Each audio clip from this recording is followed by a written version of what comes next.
देश में वक्फ बिल की चर्चा है। असल चर्चा संसद में हो रही है, लेकिन चर्चा सड़क पर भी है। लोकसभा में इसकी शुरुआत कैसे हुई, सबसे पहले बीते 9 घंटों की चर्चा की एक रील से कर लेते हैं। अगर आज हम ये संशोधन लेके नहीं आते तो जिस सदन में हम बैठे हैं, ये पार्लियामेंट बिल्डिंग, इसको भी क्लेम किया जा रहा था। आज ये बिल सिर्फ एक विशेष समुदाय के जमीन पर इनकी नजर है। इन्होंने ऐसे संशोधन लाए हैं जिससे बिल से इस देश में और यहाँ पे समस्या बढ़ेगी। अगर वक्त देने वाले की प्रॉपर्टी लूटी जा रही है तो क्या खामोशी चलेगी सर? वोट बैंक के लिए देश कहां तक जाएगा? भाजपा वाले मुसलमान भाइयों की वक्फ की जमीन चिन्हित करने की बात कर रहे हैं, जिससे महाकुंभ में जो हिंदू मारे गए हैं या खो गए हैं उनको चिन्हित करने की बात पर पर्दा पड़ जाए। ये जो बिल लाया है, उस बिल को देखते हुए आपका हेतु स्पष्ट नहीं होता, आपके मन में कुछ और ही है। कांग्रेस के जमाने में बना वक्फ का कानून है, वह उसका मतलब तो यही था, खाता ना वही जो वक्फ कहे वही सही। ऐसा माहौल बनाने का प्रयास किया जा रहा है कि जैसे यह कोई वक्फ संशोधन विधेयक जो है ये मुस्लिम विरोधी है। अब आपने रास्ता खोल दिया वक्फ प्रॉपर्टीज के ऊपर मुकदमों के लिए।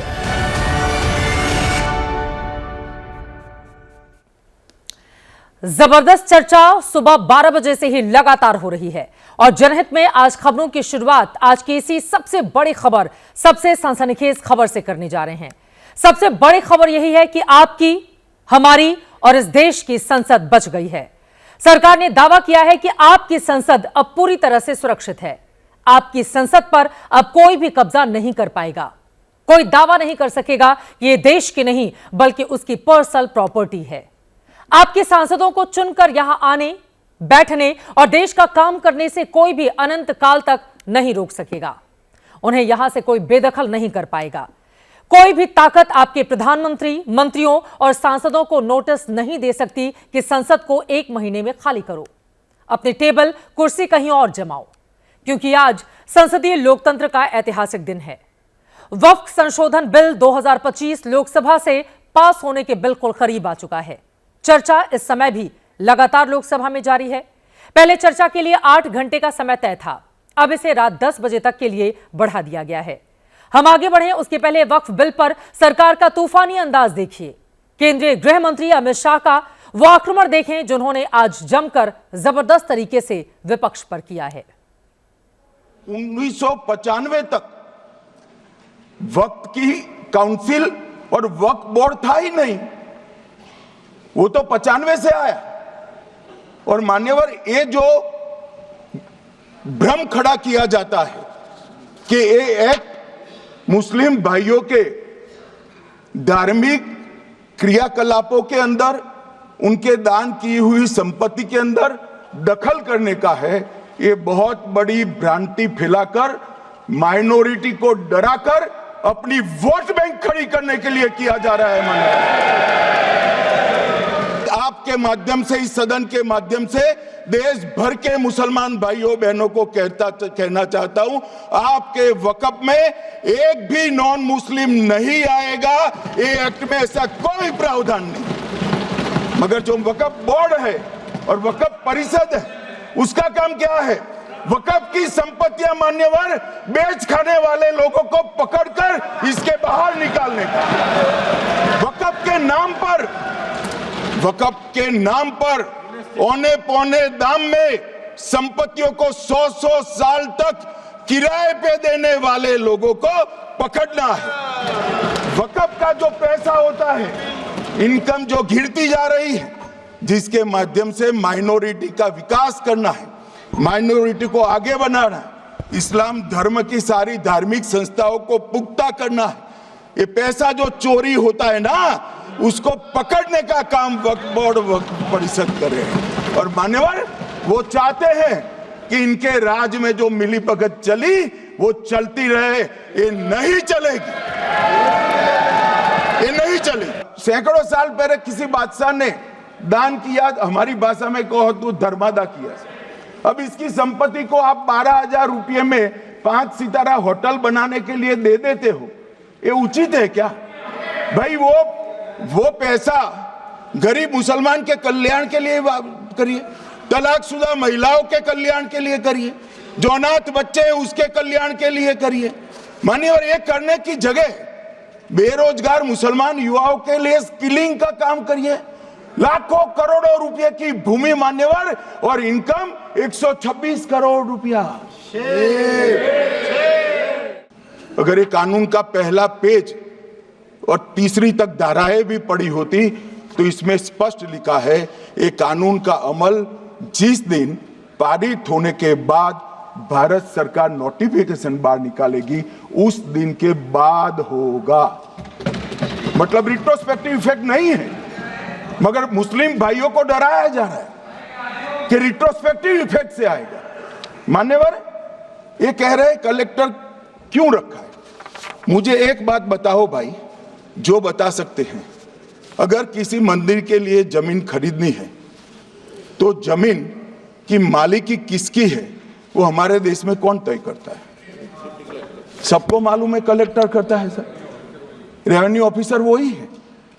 तो अगर वक्फ की भूमि जो वक्फ कर रहा है उसकी है या नहीं है, इसकी जांच कलेक्टर करे तो इसमें आपत्ति क्या है? वक्फ तो दान है भाई, और दान अपनी संपत्ति का किया जा सकता है, किसी और की संपत्ति का नहीं किया जा सकता। गांव में कोई बेचारा अमेरिका गया है 4 महीने पढ़ने के लिए, घूमने के लिए आता है तो कि वक्फ घोषित हो गया। कोई कारोबार करने के लिए दिल्ली आता है तो कि वक्फ घोषित हो गया। अरे ऐसे नहीं होता भाई, कलेक्टर को पूछना पड़ेगा सरकारी संपत्ति है या नहीं है, इसकी जांच करनी चाहिए या नहीं करनी चाहिए। ढेर सारे मंदिर बनते हैं, बने भी है, बनेंगे भी, ढेर सारे चर्च बने हैं, गुरुद्वारे बने हैं, सरकारी संपत्ति पर बन सकते हैं क्या? नहीं बन सकते मान्यवर।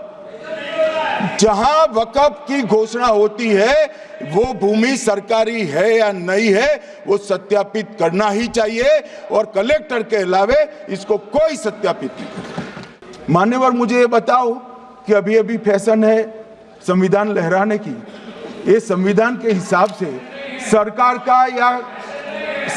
का या किसी भी निजी संस्था का कोई भी फैसला मान्यवर कायदे की कोर्ट से बाहर कैसे हो सकता है? कोई भी फैसला हो, ये देश की अदालत वो फैसले तक रुचि नहीं रखेगी। नागरिक ग्रीवेंसेस लेकर कहां जाएंगे? जिसकी भूमि हड़प कर ली गई वो कहां जाएगा? ऐसा नहीं चलेगा। आपकी वोट बैंक के लिए आपने किया था, हम खारिज कर रहे हैं, हम खारिज कर रहे हैं। ऐसा नहीं चलेगा।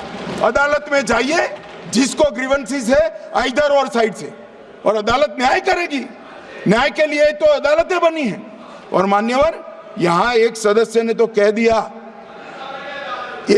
ने कह दिया माइनॉरिटी इस कानून को स्वीकार नहीं करेगी। क्या धमकाना चाहते हो भाई?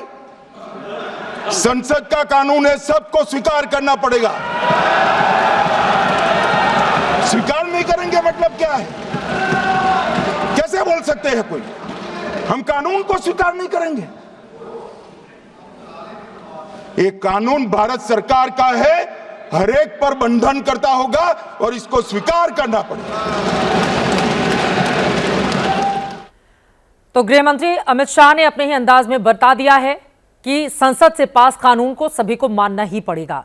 वैसे कानूनी भाषा थोड़ी कठिन होती है, टीवी का आम दर्शक अधिनियम, धाराओं, उपधाराओं की भाषा मुश्किल से ही समझ पाता है।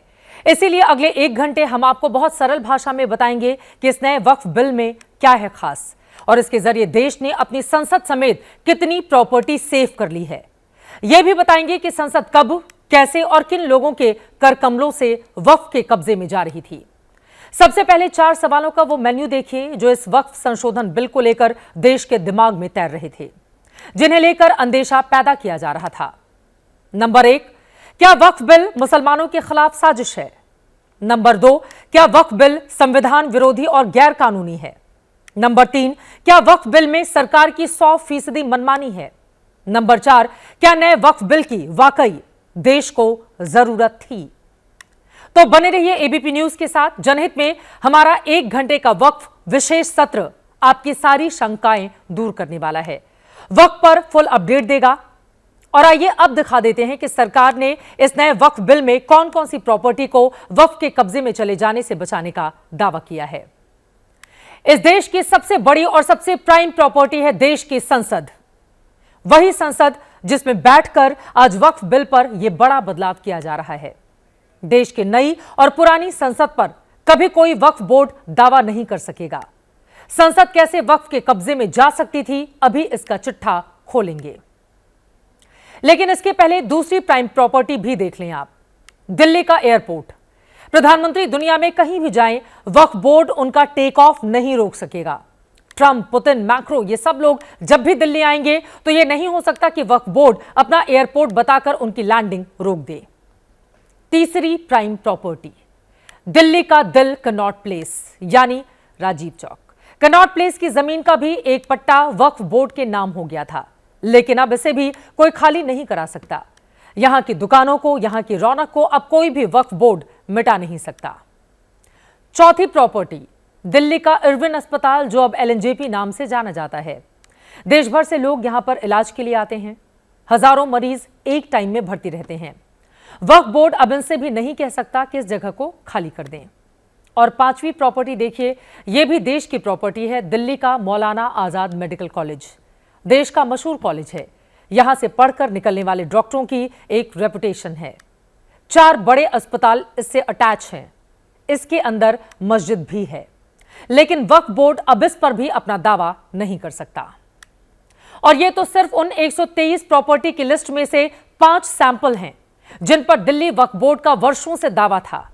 इनमें उद्योग भवन की भी जमीन है, इनमें दिल्ली के जनपथ की भी जमीन है।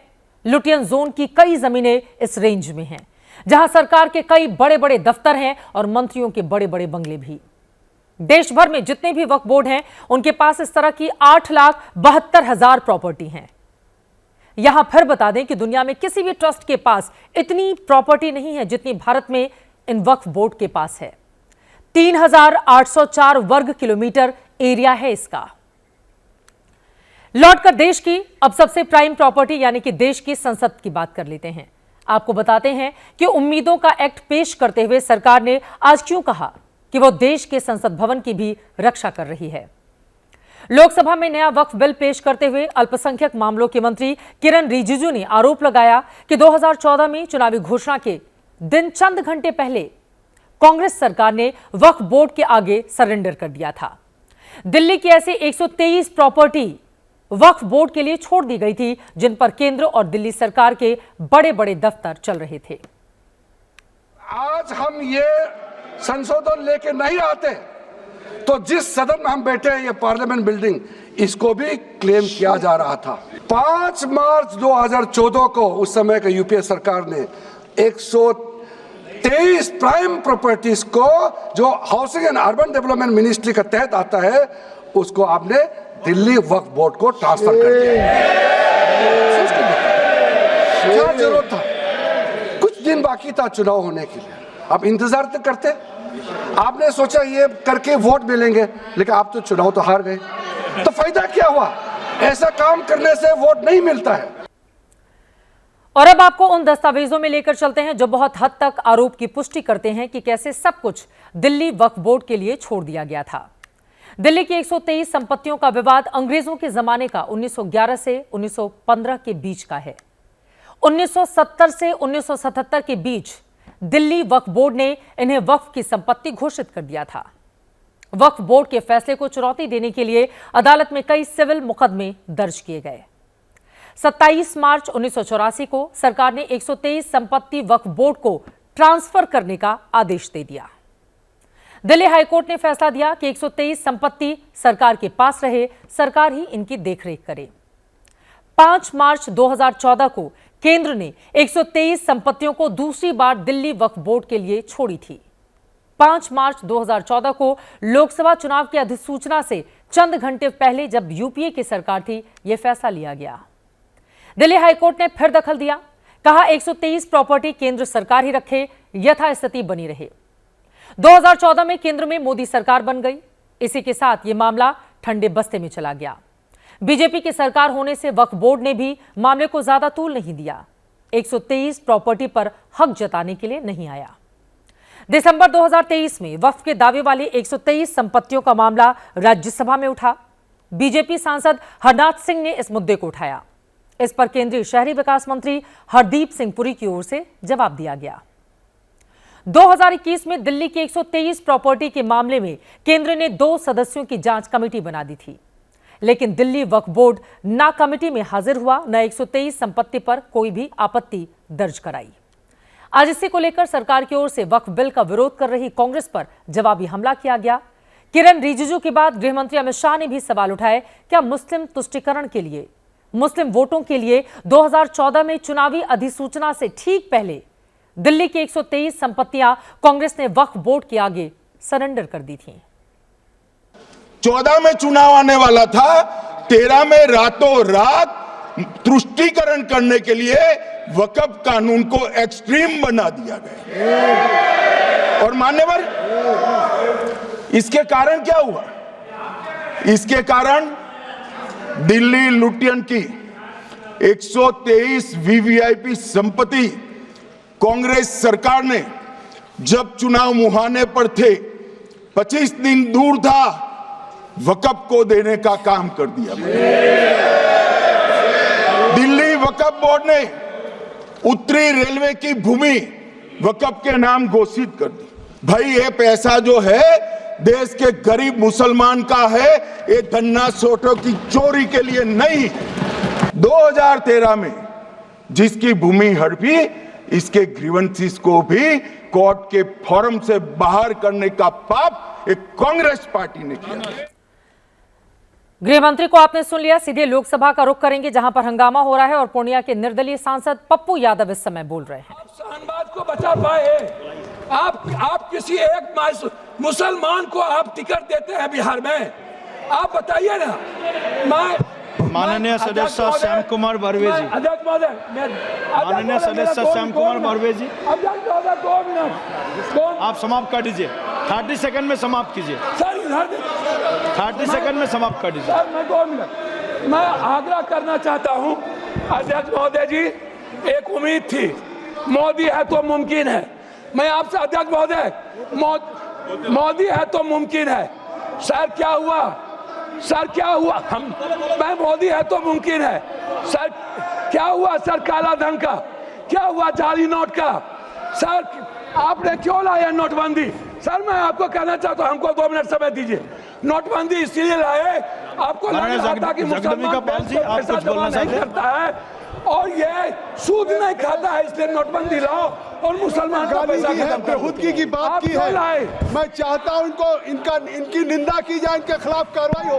इन्होंने कहा है सदस्य श्याम कुमार बर्वे जी, ने जमीन लिया, उन्होंने। श्याम कुमार बर्वे प्लीज। धन्यवाद अध्यक्ष महोदय। अध्यक्ष महोदय, आज हंगामे के बीच चर्चा लगातार जारी है। पक्ष विपक्ष की ओर से अपनी अपनी बातें रखी जा रही हैं। अगले 45 मिनट लोकसभा में अब काफी ज्यादा अहम रहने वाले हैं। दोबारा भी आपको लेकर चलेंगे, लेकिन उसके पहले आपको बताते चले कि सरकार का मानना है कि पुराना वक्फ कानून किसी दीमक की तरह जमीनें खा रहा था। हौसले यहां तक पहुंच गए थे कि वो संसद जैसे देश की संपत्ति को भी वक्फ बोर्ड की अपनी संपत्ति बताने लगे थे। एक तरह से जमीनों पर मजहबी विस्तारवाद आकार ले रहा था। अब जरा देश के नए संसद भवन को देखिए, जिसके उद्घाटन को 22 महीने ही हुए हैं। आज इसी संसद में नए वक्फ बिल पर चर्चा हो रही है। नए संसद भवन के उद्घाटन पर भारी सियासत भी आपको याद होगी।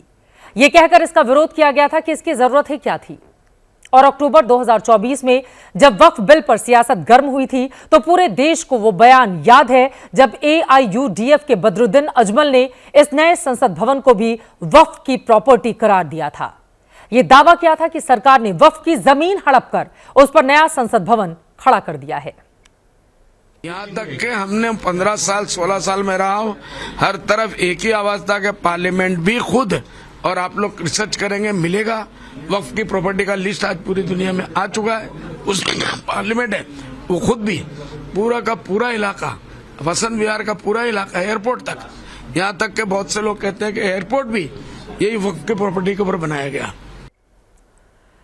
अजमल के बयान में वही ट्रेंड दिखा था जो वक्फ के पुराने कानून में था कि किसी भी जमीन पर दावा कर दो, खुद को कुछ भी साबित नहीं करना है, जिस पर दावा किया है वही साबित करे कि जमीन उसकी है या फिर नहीं है। हमने आपको शुरू में ही कहा कि वक्फ बिल को लेकर जो 4 सवाल, 4 आरोप, 4 आशंकाएं हैं, हम उसका जवाब आपको देने वाले हैं। तो जवाब संसद की चर्चा में ही है। विपक्ष का सबसे बड़ा आरोप है कि सरकार का नया बिल संविधान विरोधी और गैर कानूनी है। आरोप के जवाब में सरकार ने भी इतिहास और कानून के पन्ने पलटकर पढ़ दिए हैं। दिखाते हैं आपको। ये बिल आज इस संविधान के इस जो मूल जो ढांचा है उस पर आक्रमण है, और इनकी जो पूरा जो भाषण था वो हमारे संविधान के इस मौलिक अधिकार पर, हमारे संघीय ढांचे पर एक आक्रमण था। 1995 में व्यापक रूप से ये वक्फ एक बनी है, तो उस समय किसी ने नहीं कहा कि ये एक्ट अनकॉन्स्टिट्यूशनल है, किसी ने नहीं कहा उस समय ये अनलॉफुल है। आज जब हम उसी बिल को सुधार के ला रहे हैं तब आपको ये अनकॉन्स्टिट्यूशनल, अनलॉफुल का ये शब्द इस्तेमाल करने का आपको ये नौबत कैसे आया, ये सोच क्यों आया? ये पूरी तरीके से संविधान विरोधी कानून है। साथ अनुच्छेद 14, अनुच्छेद 16, अनुच्छेद 26 और अनुच्छेद 25 का सीधे सीधे ओवरलैपिंग करने का काम करता है। मैं ये बताना चाहता हूं कि संविधान की दुहाई का जवाब मैं संविधान से ही दे रहा हूं। ये वक्फ में जो संशोधन हो रहा है वो मौलिक अधिकार की धारा 15 में उसकी अनुमति मिलती है। सरकार पर विपक्ष का दूसरा बड़ा आरोप है कि उसका नया वक्फ बिल मुसलमानों के खिलाफ साजिश है। उसकी मस्जिदें, उनके दरगाहें हड़पने की ये बड़ी साजिश है। सरकार की ओर से जवाब दिया गया कि विपक्ष पहले भी मुसलमानों को वक्फ बिल पर गुमराह कर रहा था और सदन के अंदर भी यही काम किया जा रहा है। सुनिए। कि जेपीसी में ये कहते हैं कि सबका इन्होंने राय सुना, लेकिन आपको भी पता है विपक्ष के द्वारा एक भी संशोधन को इन्होंने स्वीकार नहीं किया। ये किस प्रकार का? हमने भी बहुत से जेपीसी देखे हैं सर, ऐसा जेपीसी नहीं देखा जहां पर क्लॉज बाय क्लॉज डिस्कशन भी नहीं हुआ सर। वक्फ अमेंडमेंट जो बिल लाए हैं उसमें जेपीसी का कई रिकमेंडेशंस है जिसको हमने समर्थन किया है और एक्सेप्ट किया। हमने यहाँ इस बिल में लाया। इसलिए बोलना कि जेपीसी का आपका कमेटी का बात को माना ही नहीं है, आपका कमेटी का बात नहीं सुना गया है, वो गलत बात है सर। वक्फ के जो ड्राफ्ट करने वाले लोग थे, जो उन्होंने बिल ड्राफ्ट किया था, उनमें मैक्सिमम लोग वो थे जिनको वक्फ के बारे में जानकारी नहीं थी। और मैं एक बात बहुत दावे के साथ कहता हूं कि 90% लोग ये नहीं बता पाएंगे मुसलमान के अलावा कि पाकी और नापाकी क्या होती है, तो आप वक्फ को क्या जानेंगे? क्या है वक्फ? वक्फ कोई मुस्लिम संस्था है क्या? वक्फ एक तरह का ट्रस्ट है, जो ट्रस्ट मुसलमानों के हक में काम करने के लिए बनाया जाता है। सबसे बड़ी बात यह कि वक्फ बिल के पीछे की न तो नीति सही है न नियत, ये देश के करोड़ों लोगों से उनके घर दुकान छीनने की भी साजिश है। वक्फ बोर्ड का जो प्रावधान किसी मस्जिद, किसी मंदिर, किसी धार्मिक स्थल का व्यवस्था का कोई लेना देना नहीं है, ये सिंपली एक प्रॉपर्टी का मैनेजमेंट का विषय है। ये जो बार बार कह रहे हैं कि मुस्लिम में सदस्य, गैर मुस्लिम सदस्य शामिल होने चाहिए, नहीं होने चाहिए, वक्फ को मुसलमान समझता है, जानता है, इसकी जो जरूरत है उसको पहचानता है, इसलिए इस बात को कहा जा रहा है, वरना सारा प्रबंधन जो वक्फ बोर्ड का है वो तो सरकारों के ही हाथ में।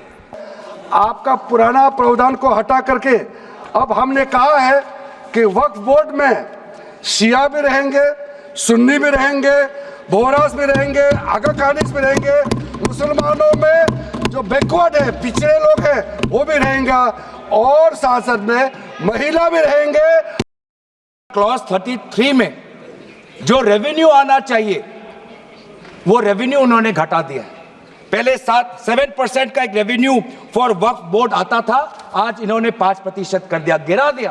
क्यों गिराया? क्या आप नहीं चाहते कि वक्फ बोर्ड और अच्छी तरीके से चले? आप नहीं चाहते कि उसमें नई टेक्नोलॉजी आए? वक्फ की आय जो 12,000 करोड़ रुपया साल होनी चाहिए थी, आज 1 करोड़ 30 लाख रुपया रह गई है। कौन खा रहा है पैसा वक्फ बोर्ड का? कांग्रेस के नेताओं के नाम आते हैं।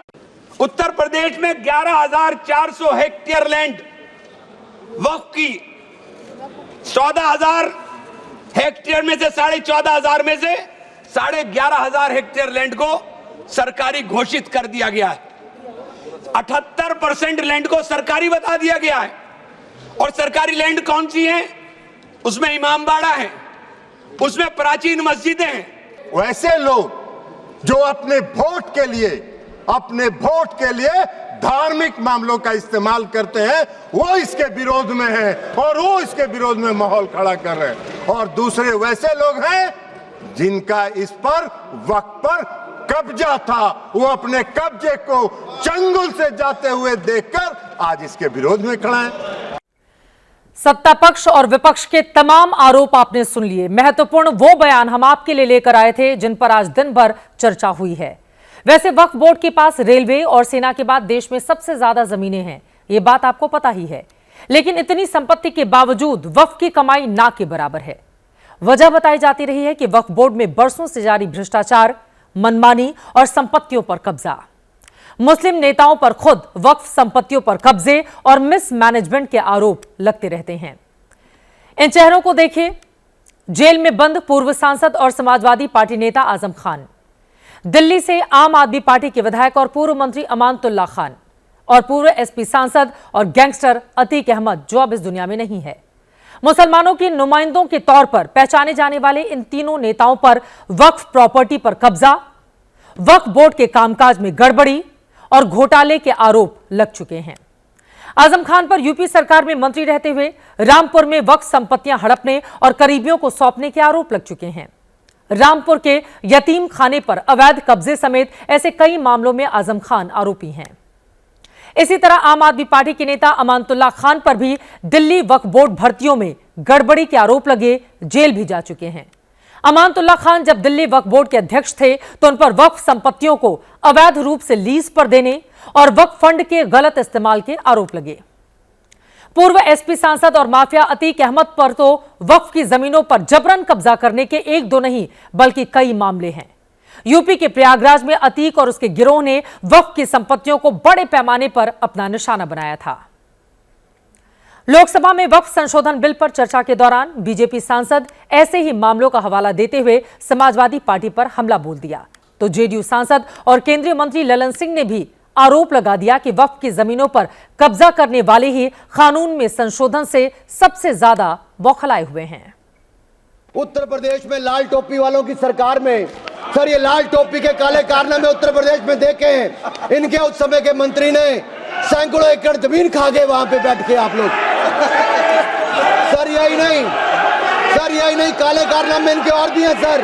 मैं सर ये सारा आपकी इजाजत से, सर ये मुस्लिम विरोधी भी है, महिला विरोधी भी है, पसमंदा विरोधी भी है, अहमदिया विरोधी भी है, और विरोधी भी है। मोदी जी ने जो आज काम किया 2013 में, जो आपने पाप किया था, उस पाप को समाप्त करके आज मोदी जी ने पारदर्शिता लाने का काम उसमें किया है। ये पाप आपका है और आपके उस पाप को आज मोदी जी ने आपके चंगुल से, उस गिरोह से निकाल के आम मुसलमानों की तरफ उसको फेंक दिया है।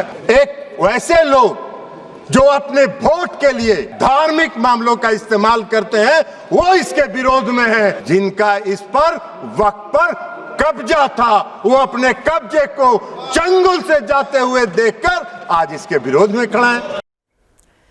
वैसे तो विपक्ष को शुरू से ही मोदी सरकार का वक्फ संशोधन विधेयक रास नहीं आ रहा था, लेकिन वक्फ बिल की मुखालफत करने वालों का बड़ा विरोध इस बात को लेकर भी रहा है कि जब वक्फ का मामला मुस्लिम समाज से जुड़ा हुआ है तो वक्फ की देखरेख और निगरानी करने वाली संस्था यानी वक्फ बोर्ड में गैर मुस्लिम मेंबरों का क्या काम है।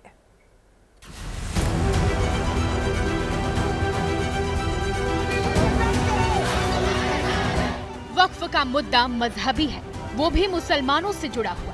इसलिए वक्फ बिल जब से अस्तित्व में आया तब से पूरा विपक्ष लगातार यही सवाल उठा रहा है कि गैर मुस्लिमों को वक्फ बोर्ड का सदस्य बनाने का क्या मतलब है। सुनिए, मुझे रखवाइए ना जी, मुझे भी रखवा दीजिए अयोध्या वाले बोर्ड में, मैं भी राम भक्त हूँ। लेकिन लोकसभा में वक्फ बिल पर चर्चा के दौरान सत्ता पक्ष की ओर से साफ कर दिया गया कि ना तो वक्फ बोर्ड कोई मजहबी संस्था है और न ही सरकार की मजहबी मामलों में दखल देने की कोई मंशा है। वक्फ बोर्ड का जो प्रावधान किसी मस्जिद, किसी मंदिर, किसी धार्मिक स्थल का व्यवस्था का कोई लेना देना नहीं है। ये सिंपली एक प्रॉपर्टी का मैनेजमेंट का विषय है। मुस्लिम कोई धार्मिक संस्था नहीं है वक्फ। ऐसा नैरेटिव बनाया जा रहा है जैसे ये कोई मुसलमान, हाँ उस ट्रस्ट को ये हक है, उस ट्रस्ट को ये अधिकार होना चाहिए कि वो मुसलमान समुदाय के हर वर्ग के साथ, चाहे वो महिला हो, पुरुष हो, गरीब हो, अमीर हो, पिछड़े हो, अति पिछड़े हो, सभी वर्ग के लोगों के साथ न्याय करे। हालांकि इन दलीलों के बावजूद वक्फ बोर्ड के पुनर्गठन के प्रस्ताव पर विपक्ष की नाराजगी जारी है, जबकि किरण रिजिजू ने बिल पेश करते वक्त ही लोकसभा में सिलसिलेवार तरीके से बता दिया कि वक्फ बोर्ड के पुनर्गठन की जरूरत पड़ी क्यों और सेंट्रल वक्फ काउंसिल की तस्वीर कैसी होगी। सर, जो वक्फ बोर्ड बने हैं हम उसको बहुत ही सेकुलर, इंक्लूसिव बनाना चाहते हैं। आपका पुराना प्रावधान को हटा करके अब हमने कहा है कि वक्फ बोर्ड में शिया भी रहेंगे, सुन्नी भी रहेंगे, बोहरास भी रहेंगे, आगा खानिस भी रहेंगे। सर, मैं स्पेसिफिक बताना चाहता हूँ, सेंट्रल वक्फ काउंसिल में टोटल 22 मेंबर्स में 4 नॉन मुस्लिम से ज्यादा मेंबर नहीं हो सकते हैं। एक्स ऑफिशियो के पद को मिला करके 3 मेंबर ऑफ पार्लियामेंट होगा, 10 मेंबर मुस्लिम कम्युनिटी से होगा, 2 फॉर्मर जजेस होंगे सुप्रीम कोर्ट और हाई कोर्ट के, 1 advocate of national eminence member रहेंगे, 4 persons of national eminence from various field, ये और एडिशनल सेक्रेटरी या joint secretary to the government of India उसमें रहेंगे। आउट ऑफ 10 मुस्लिम मेंबर्स 2 महिला अनिवार्य है। वक्फ बोर्ड में संशोधन होने से सिर्फ सेंट्रल वक्फ काउंसिल ही नहीं बल्कि राज्यों के वक्फ बोर्ड में भी बड़ा बदलाव हो जाएगा। स्टेट बोर्ड में आउट ऑफ 11 मेंबर्स 3 से ज्यादा नॉन मुस्लिम नहीं हो सकता है। एक्स ऑफिसर को मिलाकर के 1 chairperson, 1 MP, 1 MLA, 4 members from Muslim community, 2 members with professional experience, 1 member of Bar Council and Joint Secretary to the state government dealing with work matters. Out of 4 Muslim members, 2 shall be women. वक्फ संशोधन bill को लेकर मोदी सरकार का सबसे बड़ा तर्क यही है कि बदलाव के बाद बरसों से वक्फ बोर्डों में फैला भ्रष्टाचार खत्म होगा।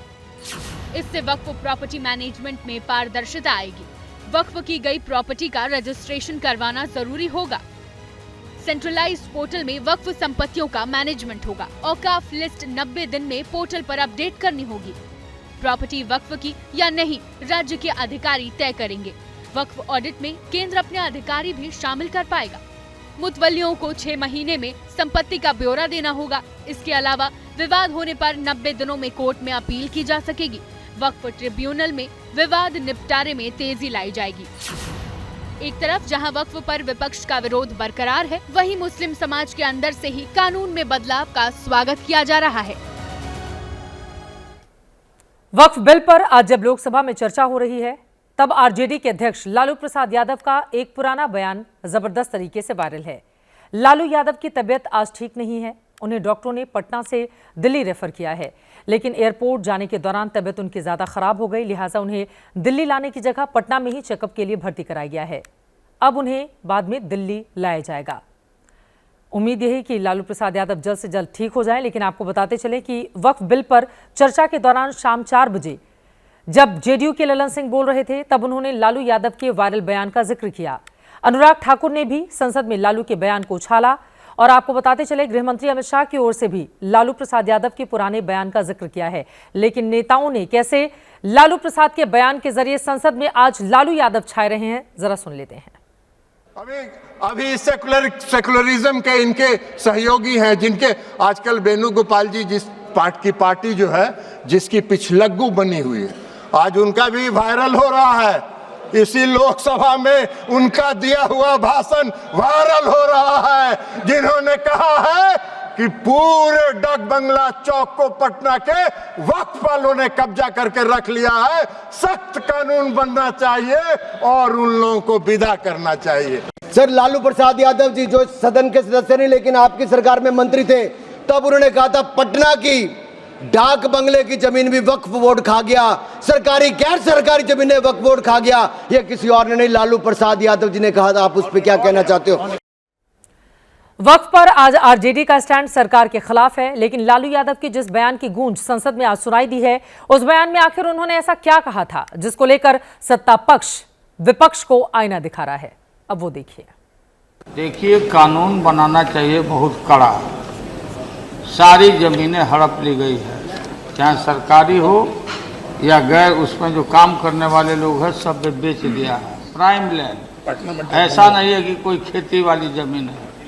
पटना के डाक बंगला पर जितनी प्रॉपर्टी थी, ये सब पर अपार्टमेंट बन गया, सब लोगों ने लूट लाट लिया है। आगे से खैर अब तो लाइए, इसको पास हम लोग कर देते हैं संशोधन आपका, लेकिन आगे से कड़ाई के साथ जो भी बंदियां बना रहे हैं। लालू यादव के इस बयान का हवाला देते हुए आज गृह मंत्री ने कहा कि जो काम यूपीए की सरकार नहीं कर पाई, लालू यादव की उस मंशा को नरेंद्र मोदी पूरा कर रहे हैं।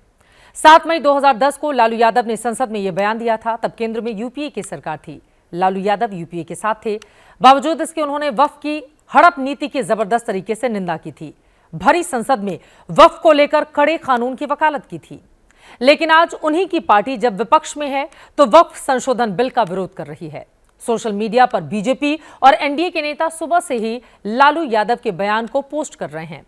गृह मंत्री अमित शाह ने भी लालू यादव के बयान का सदन में जिक्र किया। पूरा बयान उन्होंने सुनाया। लालू प्रसाद जी, आज आरजेडी के सारे सदस्य बोले, जब 2013 का अमेंडमेंट आया, मैं लालू जी का तो पूरा पढ़ना चाहता हूं, बाकी सदस्यों का सिर्फ टोकन पढ़ूंगा। लालू जी ने क्या कहा? मैडम, सरकार जो यह संशोधन विधेयक पेश किया है, सरकार की पहल का हम स्वागत करते हैं। शाहनवाज हुसैन जी और अन्य माननीय सदस्यों ने अपनी बातों को यहां रखा, मैं उसका समर्थन करता हूं। आप देखिए, सारी जमीनें हड़प ली गई है, चाहे सरकारी हो या गैर सरकारी। वक्फ बोर्ड में जो काम करने वाले लोग हैं, उनके द्वारा सारी प्राइम लैंड को बेच दिया गया है। पटना में ही डाक बंगले की जितनी प्रॉपर्टी थी, सब पर अपार्टमेंट बन गए। इस तरह की काफी लूट खसोट हुई है। हम संशोधन विधेयक तो आपको अंत में लाए हैं, समर्थन करते हैं, लेकिन मैं चाहता हूं कि भविष्य में आप कड़ा कानून लाइए और ये जो चोरी करने वाले लोग हो, उनको जेल की सलाखों के पीछे। अब सब लालू प्रसाद की इच्छा इन्होंने तो पूरी नहीं की, नरेंद्र मोदी जी ने पूरी कर दी। ये लालू जी ने कहा था। वैसे वक्फ संशोधन बिल का जो सामाजिक पहलू है, उसके बारे में आपने विस्तार से जान लिया है। सरकार और विपक्ष का पूरा पक्ष भी आपने देख लिया। अब सवाल यह है कि इस वक्त संशोधन बिल का सियासी पहलू क्या है? इस बिल के पास होने से भारतीय राजनीति पर क्या असर होगा? क्या इससे बीजेपी को फायदा मिलेगा या विपक्ष खेमे में गोलबंदी हो जाएगी? सियासी पहलू की इस पहेली को सुलझाने के लिए कहानी को 2 सिरों से पकड़ना होगा। एक सिरा यह कहता है कि मुस्लिमों की नाराजगी बढ़ेगी तो सरकार के खिलाफ उनकी गोलबंदी विपक्षी खेमे में होगी। इसके उलट हिंदू वोटों का भी बीजेपी के पक्ष में ध्रुवीकरण होगा। दूसरा सिरा यह कहता है कि देश का जो पिछड़ा मुस्लिम तबका है, उसको बीजेपी अपने पाले में लाने की लगातार कोशिश कर रही है। आगे कोशिशें और तेज होंगी, यानी बीजेपी वक्फ बिल के जरिए अपने विस्तार पर काम कर सकती है। बिल पेश करते वक्त केंद्रीय अल्पसंख्यक मंत्री किरण रिजिजू ने मुसलमानों की गरीबी और बदहाली का जिक्र करके इसके संकेत भी दे दिए हैं। 60 साल तक आप सरकार में रहे हैं, हमारे देश में मुसलमान इतना गरीब क्यों है? जब दुनिया का सबसे ज्यादा वक्फ प्रॉपर्टी हमारा देश में है, तो हमारा गरीब मुसलमानों का पढ़ाई के लिए, मेडिकल ट्रीटमेंट के लिए, स्किलिंग के लिए, इनकम जनरेशन के लिए क्यों काम नहीं हुआ आज तक, बताइए। इसलिए मैं कहना चाहता हूं, जब हमारा देश में इतना वक्फ प्रॉपर्टी है तो इसको हम बेकार में पड़ा रहने नहीं दिया जा सकता है। गरीब मुसलमानों के लिए, आम मुसलमानों के लिए इस्तेमाल करना ही पड़ेगा। पसमानदा, जिसका मतलब मुसलमानों की पिछड़ी जातियों से है। मुस्लिमों की कुल आबादी में इस तबके की आबादी 80% है। बावजूद इसके सामाजिक और राजनीतिक रूप से पसमानदा मुसलमान काफी पिछड़े हुए हैं। न तो इनकी महत्वपूर्ण राजनीतिक भागीदारी है और न ही सामाजिक और आर्थिक रूप से ये मजबूत हैं। 2005 में जब नीतीश कुमार ने बिहार की सत्ता संभाली तो पसमानदा मुस्लिम वोटरों पर काम किया, इनके लिए योजनाएं चलाई, इनके नेतृत्व को उभारने की कोशिश की। नीतीश कुमार की पसमानदा नीति का नतीजा ये हुआ कि उस दौर में मुस्लिमों का एक बड़ा हिस्सा लालू यादव से दूर होकर नीतीश कुमार के पास चला गया। मतलब पसमानदा को लेकर बीजेपी के पास बिहार बतौर केस स्टडी मौजूद है। अगर बीजेपी पसमानदा मुसलमानों को यह समझाने में कामयाब होती है क्यों उनकी नीतियां पसमानदा मुसलमानों के खिलाफ नहीं हैं बल्कि उनकी भलाई के लिए हैं, तो फिर देश के सियासी समीकरण में नया मोड़ आ सकता है। वैसे ये इतना आसान भी नहीं है, लेकिन बहुत ज्यादा मुश्किल भी नहीं। देश के 18 राज्यों में पसमानदा मुसलमानों की मौजूदगी है। देश भर में करीब 100 लोकसभा सीटों पर इनका प्रभाव है। मुस्लिमों में आर्थिक रूप से कमजोर समुदाय का यह समूह है। सब्जी, सलून, दर्जी, रोजाना की मजदूरी इनका मुख्य पेशा है। अगले साल बंगाल में भी विधानसभा चुनाव होने हैं। वहां बीजेपी पसमानदा मुसलमानों में अगर सेंध लगा लेती है तो फिर ममता बनर्जी के लिए बड़ा झटका हो सकता है। जेडीयू नेता और केंद्रीय मंत्री ललन सिंह ने सदन में आज साफ साफ कहा है कि आगे आने वाले दिनों में देश का पसमानदा मोदी जी के साथ होगा।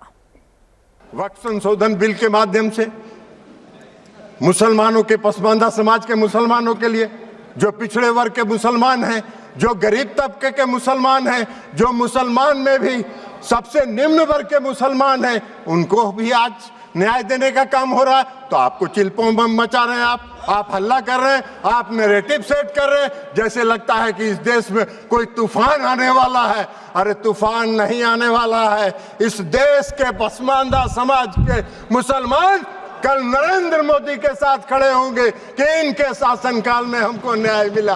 आप कहां नजर आइएगा, नैरेटिव सेट करते रहिए। ललन सिंह जेडीयू से हैं, बिहार से आते हैं। इसी साल वहां पर होना है चुनाव और अगले साल होना है पश्चिम बंगाल में चुनाव।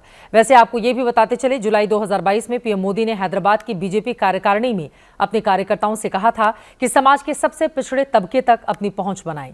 केवल हिंदू ही नहीं बल्कि अल्पसंख्यक समुदायों के कमजोर पसमानदा वोटरों तक भी हमें अपनी पहुंच बनानी चाहिए। एनडीए के पक्ष में पसमानदा मुस्लिमों की गोलबंदी की सबसे सक्सेस स्टोरी बिहार में 2010 की है।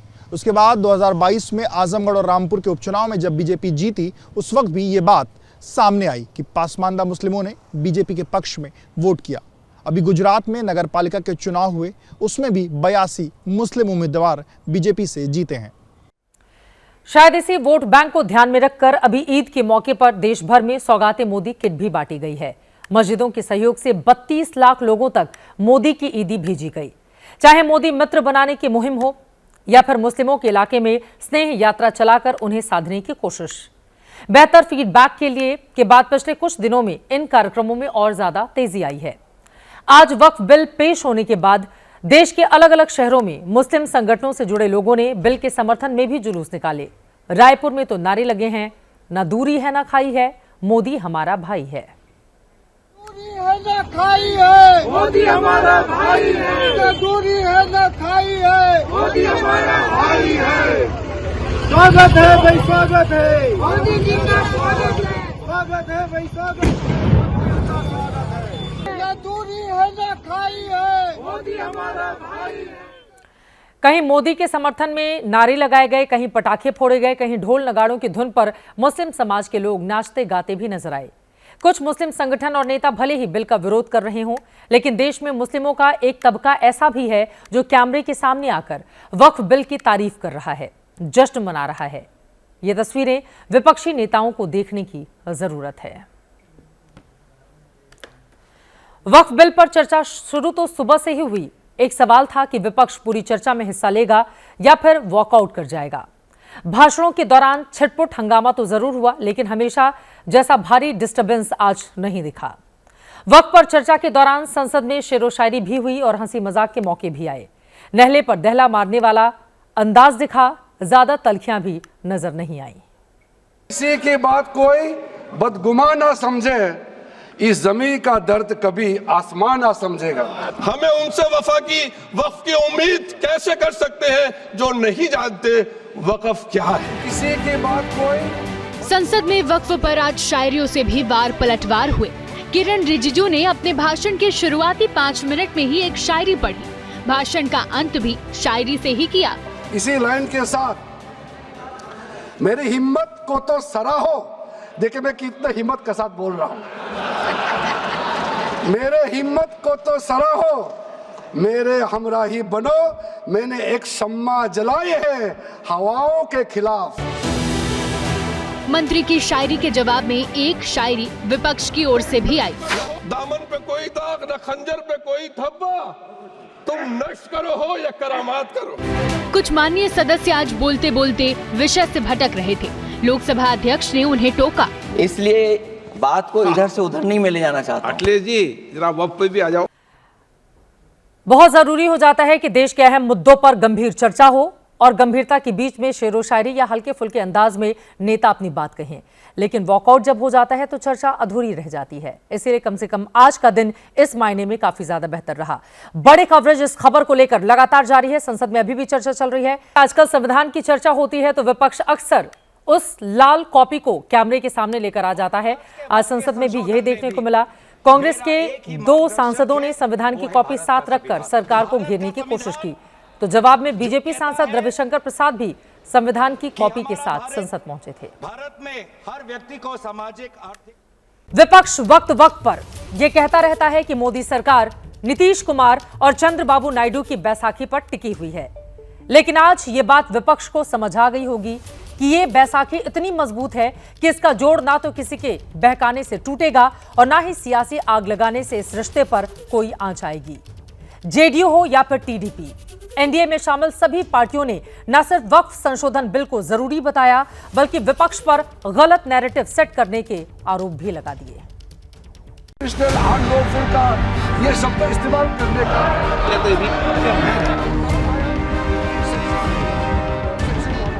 आप हल्ला कर रहे हैं, आप नैरेटिव सेट कर रहे हैं, जैसे लगता है कि इस देश में कोई तूफान आने वाला है। अरे तूफान नहीं आने वाला है। इस देश के पसमानदा समाज के मुसलमान कल नरेंद्र मोदी के साथ खड़े होंगे कि इनके शासनकाल में हमको न्याय मिला।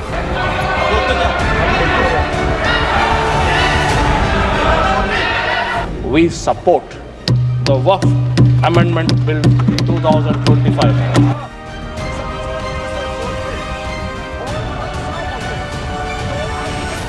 उसमें संपत्तियों के प्रबंधन के लिए है, समाज सेवा के लिए है, परोपकार के लिए है, जन कल्याण के लिए है। और मैं इस सम्मानीय सदन में विनम्रता पूर्वक इस विधायक के समर्थन में अपनी पार्टी लोक जनशक्ति पार्टी रामविलास की तरफ से समर्थन करके इस सदन में व्यक्त करता हूं। सदन से आग्रह करता हूं कि सभी सदस्य दलगत राजनीति से ऊपर उठकर इस संशोधन बिल का समर्थन करें। मैं कहता हूं यहाँ पर बिल से जरूर समस्या बढ़ेगी, लेकिन किसकी बढ़ेगी? जिन्होंने यहाँ पर लूट मचाया और भ्रष्टाचार।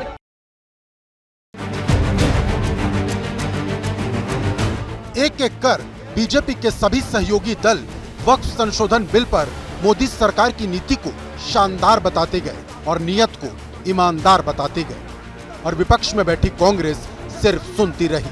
जब यह बिल लोकसभा में पेश किया गया तो सबसे पहले अल्पसंख्यक मामलों के मंत्री किरण रिजिजू खड़े हुए और यहाँ तक कह दिया कि अगर बिल ना आता तो न जाने क्या हो जाता। अगर आज हम ये संशोधन लेके नहीं आते तो जिस सदन में हम बैठे हैं, ये पार्लियामेंट बिल्डिंग, इसको भी क्लेम किया जा रहा था। 5 मार्च 2014 को उस समय के यूपीए सरकार ने 123 प्राइम प्रॉपर्टीज को, जो housing and urban development ministry के तहत आता है, उसको आपने दिल्ली वक्फ बोर्ड को ट्रांसफर कर दिया। नॉर्थ ईस्ट से संबंध रखने वाले किरेन रिजिजू के हमले का जवाब देने के लिए कांग्रेस की तरफ से गौरव गोगोई खड़े हुए, जो खुद भी नॉर्थ ईस्ट से ही आते हैं, और दावा कर दिया कि इस बिल से बवाल ज्यादा बढ़ जाएगा। आज ये एक विशेष समाज के जमीन पर इनकी नजर है, कल समाज के दूसरे अल्पसंख्यकों के जमीन पर इनकी नजर जाएगी। आज ये बिल सिर्फ एक विशेष समुदाय के जमीन पर इनकी नजर है, कल दूसरे समुदायों के जमीन पर इनकी नजर जाएगी। ये बिल हमारे देश की अखंडता, ये बिल हमारे संवैधानिक मूल्य, ये देश हमारे अल्पसंख्यकों की सम्मान, ये देश हमारे अमन, शांति और सदन और जेपीसी में जिस प्रकार से विचार होना चाहिए था उस सब के विरोध में है, और इसलिए आज पूरा इंडिया अलायंस आज इस बिल के विपक्ष में खड़ा हुआ है। बिल का विरोध करने का मन अखिलेश यादव भी बना कर आए थे। मुद्दा वक्फ का था, बात महाकुंभ तक पहुंचा दी। भाजपा वाले मुसलमान भाइयों की वक्फ की जमीन चिन्हित करने की बात कर रहे हैं, जिससे महाकुंभ में जो हिंदू मारे गए हैं या खो गए हैं उनको चिन्हित करने की बात पर पर्दा पड़ जाए। बिल पर सबने अपनी अपनी बात रखी। एनडीए के सांसद इसके फायदे गिना रहे थे तो विपक्षी दलों के सांसद इसमें खोट निकाल रहे थे। शाम के वक्त जब अमित शाह बिल पर अपनी बात रखने के लिए खड़े हुए तो लालू यादव का वो पुराना बयान याद दिला दिया जिसमें लालू यादव ने वक्फ को बुरा बताया था। लालू प्रसाद जी, आज आरजेडी के सारे सदस्य बोले जब 2013 का अमेंडमेंट आया, मैं लालू जी का तो पूरा पढ़ना चाहता हूँ, बाकी सदस्यों का सिर्फ टोकन पढ़ूंगा। लालू जी ने क्या कहा? मैडम, सरकार जो ये संशोधन विधेयक पेश किया है, सरकार की पहल का हम स्वागत करते हैं। शाहनवाज हुसैन जी और अन्य माननीय सदस्यों ने अपनी बातों को यहाँ रखा, मैं उसका समर्थन करता हूँ। आप देखिए, सारी जमीनें हड़प ली गई है, चाहे सरकारी हो या गैर सरकारी। वक्फ बोर्ड में जो काम करने वाले लोग हैं उनके द्वारा सारी प्राइम लैंड को बेच दिया गया है। पटना में ही डाक बंगले की जितनी प्रॉपर्टी थी सब पर अपार्टमेंट बन गए। इस तरह की काफी लूट खसोट हुई है। हम संशोधन विधेयक तो आपको अंत में लाए हैं, समर्थन करते हैं, लेकिन मैं चाहता हूं कि भविष्य में आप कड़ा कानून लाइए और ये जो चोरी करने वाले लोग हो उनको जेल की सलाखों के पीछे डालिए। अब सब लालू प्रसाद की इच्छा इन्होंने तो पूरी नहीं की, नरेंद्र मोदी जी ने पूरी कर दी। ये लालू जी ने कहा था। 2010 में जब संसद में वक्फ संशोधन विधेयक पर चर्चा हो रही थी, तब लालू यादव ने जो बात कही थी वो आज सुबह से ही सोशल मीडिया पर घूम रही थी। बिहार के डिप्टी सीएम सम्राट चौधरी ने भी इसे अपने अकाउंट पर शेयर किया। ये कानून बनाना चाहिए बहुत कड़ा। सारी जमीनें हड़प ली गई है, चाहे सरकारी हो या गैर, उसमें जो काम करने वाले लोग हैं सब बेच दिया है। प्राइम लैंड, ऐसा नहीं है कि कोई खेती वाली जमीन है। पटना के डाक बंगला पर जितनी प्रॉपर्टी थी ये सब पर अपार्टमेंट बन गया, सब लोगों ने लूट लाट किया है। आगे से खैर आप तो लाइए, इसको पास हम लोग कर देते हैं संशोधन आपका, लेकिन आगे से कड़ाई के साथ जो भी बल्लियां बना रहे हैं। आज लोकसभा में दिन भर वक्फ संशोधन बिल पर जोरदार चर्चा हुई। सरकार की तरफ से बार बार इस बिल को उम्मीद का बिल कहा जा रहा है। उम्मीद यानी unified Waqf management empowered efficiency and development act. आपको बता दें, पहले भी मोदी सरकार कई बिल लाई और डंके की चोट पर उसे पास भी करवाया। विपक्ष खोट निकालता रहा, कमियां गिनाता रहा, एक विशेष धर्म को टारगेट का आरोप भी लगाता रहा, लेकिन मोदी ने जो ठाना उसे पूरा भी किया। अब सवाल है कि जब विपक्ष को पहले से ही पता है कि बिल के विरोध से नतीजों पर कोई फर्क नहीं पड़ेगा, तो फिर इतना ज्यादा विरोध क्यों? इसका जवाब है मुस्लिम वोट बैंक। और आज भी मुस्लिमों को यह संदेश देने की कोशिश हुई है कि कांग्रेस हो या समाजवादी पार्टी, उनका कवच बनकर संसद में खड़ी रहती है।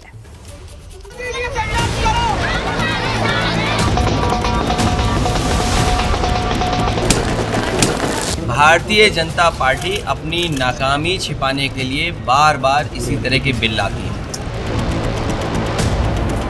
ये मुसलमान के ऊपर सबसे बड़ा हमला है। इन जमीनों को लेके जो यह एक तरह से साजिश रची जा रही है।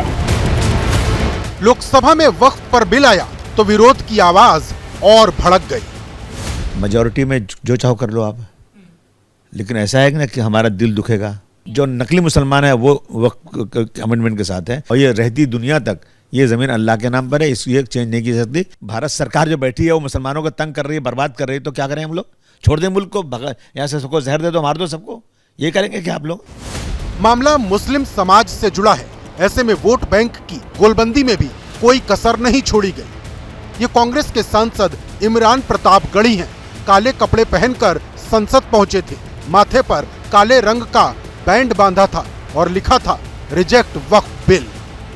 सर, क्या मैसेज है आपका जो आप माथे पर पट्टी पहन के आए हैं? अब मुझे लगता है देश के हर शांतिप्रिय व्यक्ति को अपने माथे पर यही लिखवा करके चलना पड़ेगा, तभी सरकार मानेगी, तभी सरकार लोकतंत्र में प्रतिरोध की भाषा को समझेगी। इमरान प्रताप गढ़ी ने शांति प्रिय लोगों से माथे पर विरोध की पट्टी लगाने की अपील की तो all India Muslim personal law board ने भी ऐलान कर दिया कि अब जो होगा वो सड़क पर ही होगा।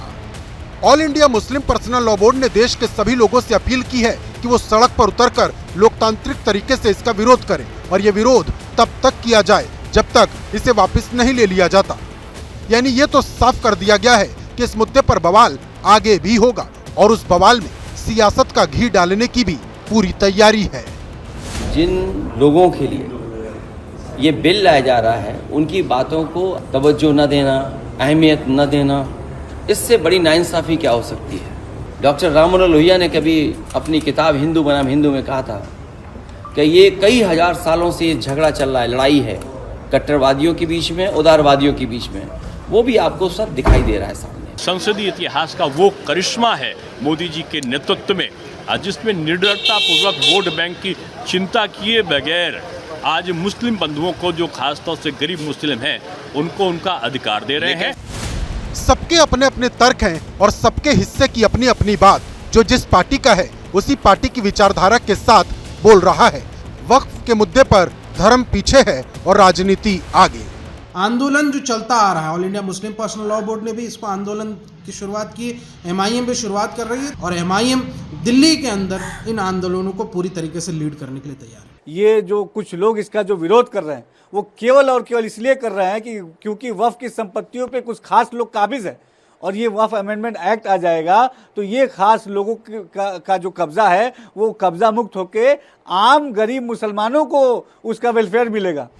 इस बिल को लेकर सबसे ज्यादा नजरें नीतीश कुमार की पार्टी JDU पर थी कि संसद के अंदर पार्टी का क्या रुख होगा, लेकिन JDU ने न सिर्फ मोदी सरकार की नीतियों की तारीफ की बल्कि इस बिल का विरोध करने वालों पर भी पलटवार कर दिया। वहीं चिराग पासवान ने भी आरोपों पर करारा जवाब दिया। सरकार कह रही है कि आम मुसलमान के हित में है, तो क्या मुसलमान ने इसकी मांग उठाई है?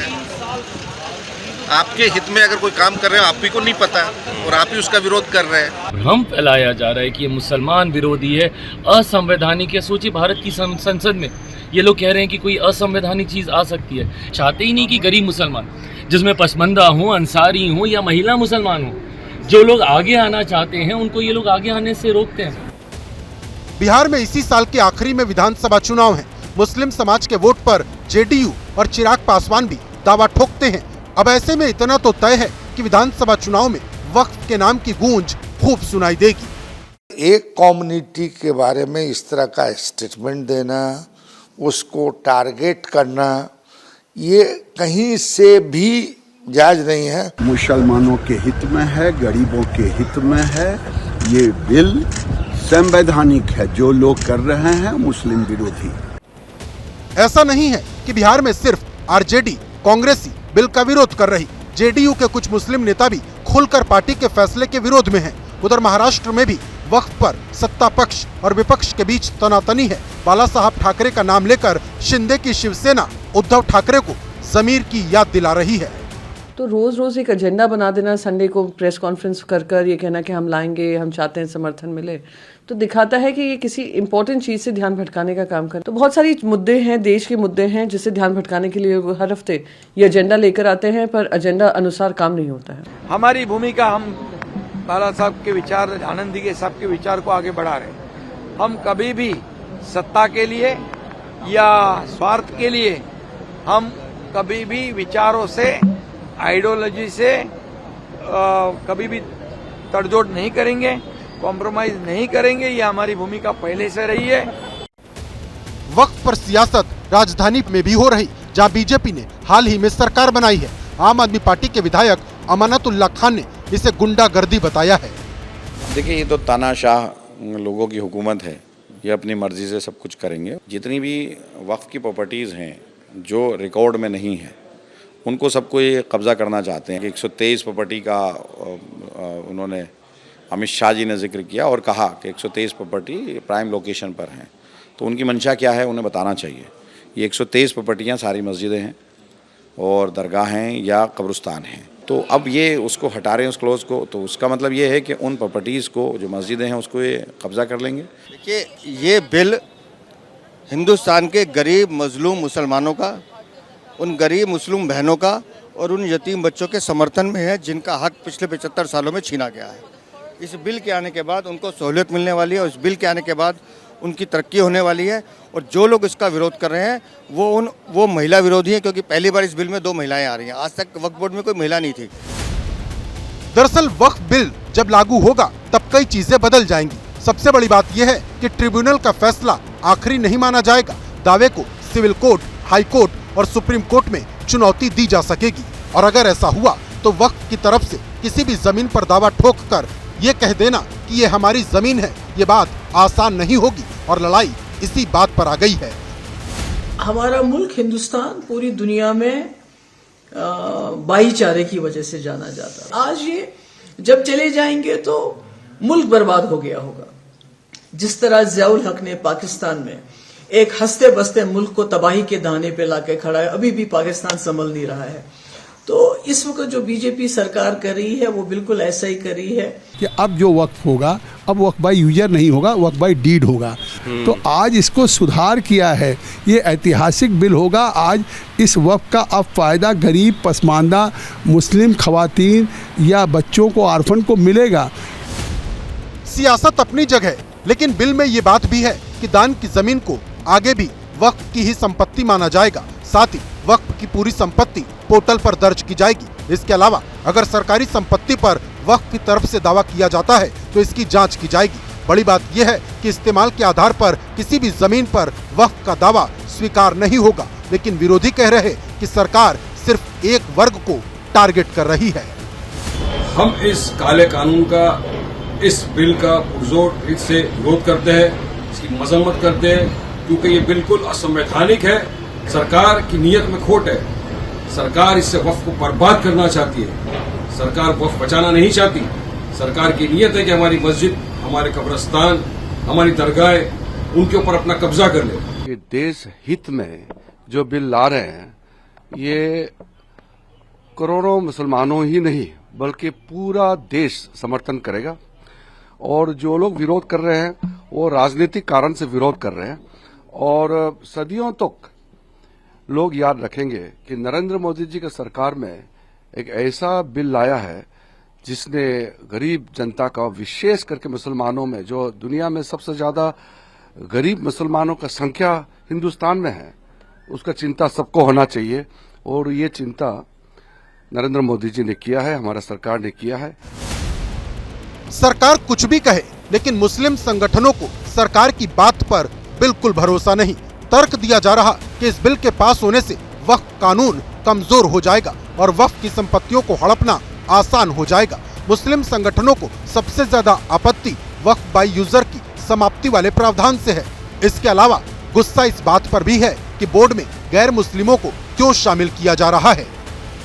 हर धर्म में सुधार की जरूरत है, चाहे वो इस्लाम हो, चाहे वो हिंदुइज्म हो, हिंदू धर्म हो या कोई और धर्म हो, क्रिश्चियनिटी हो।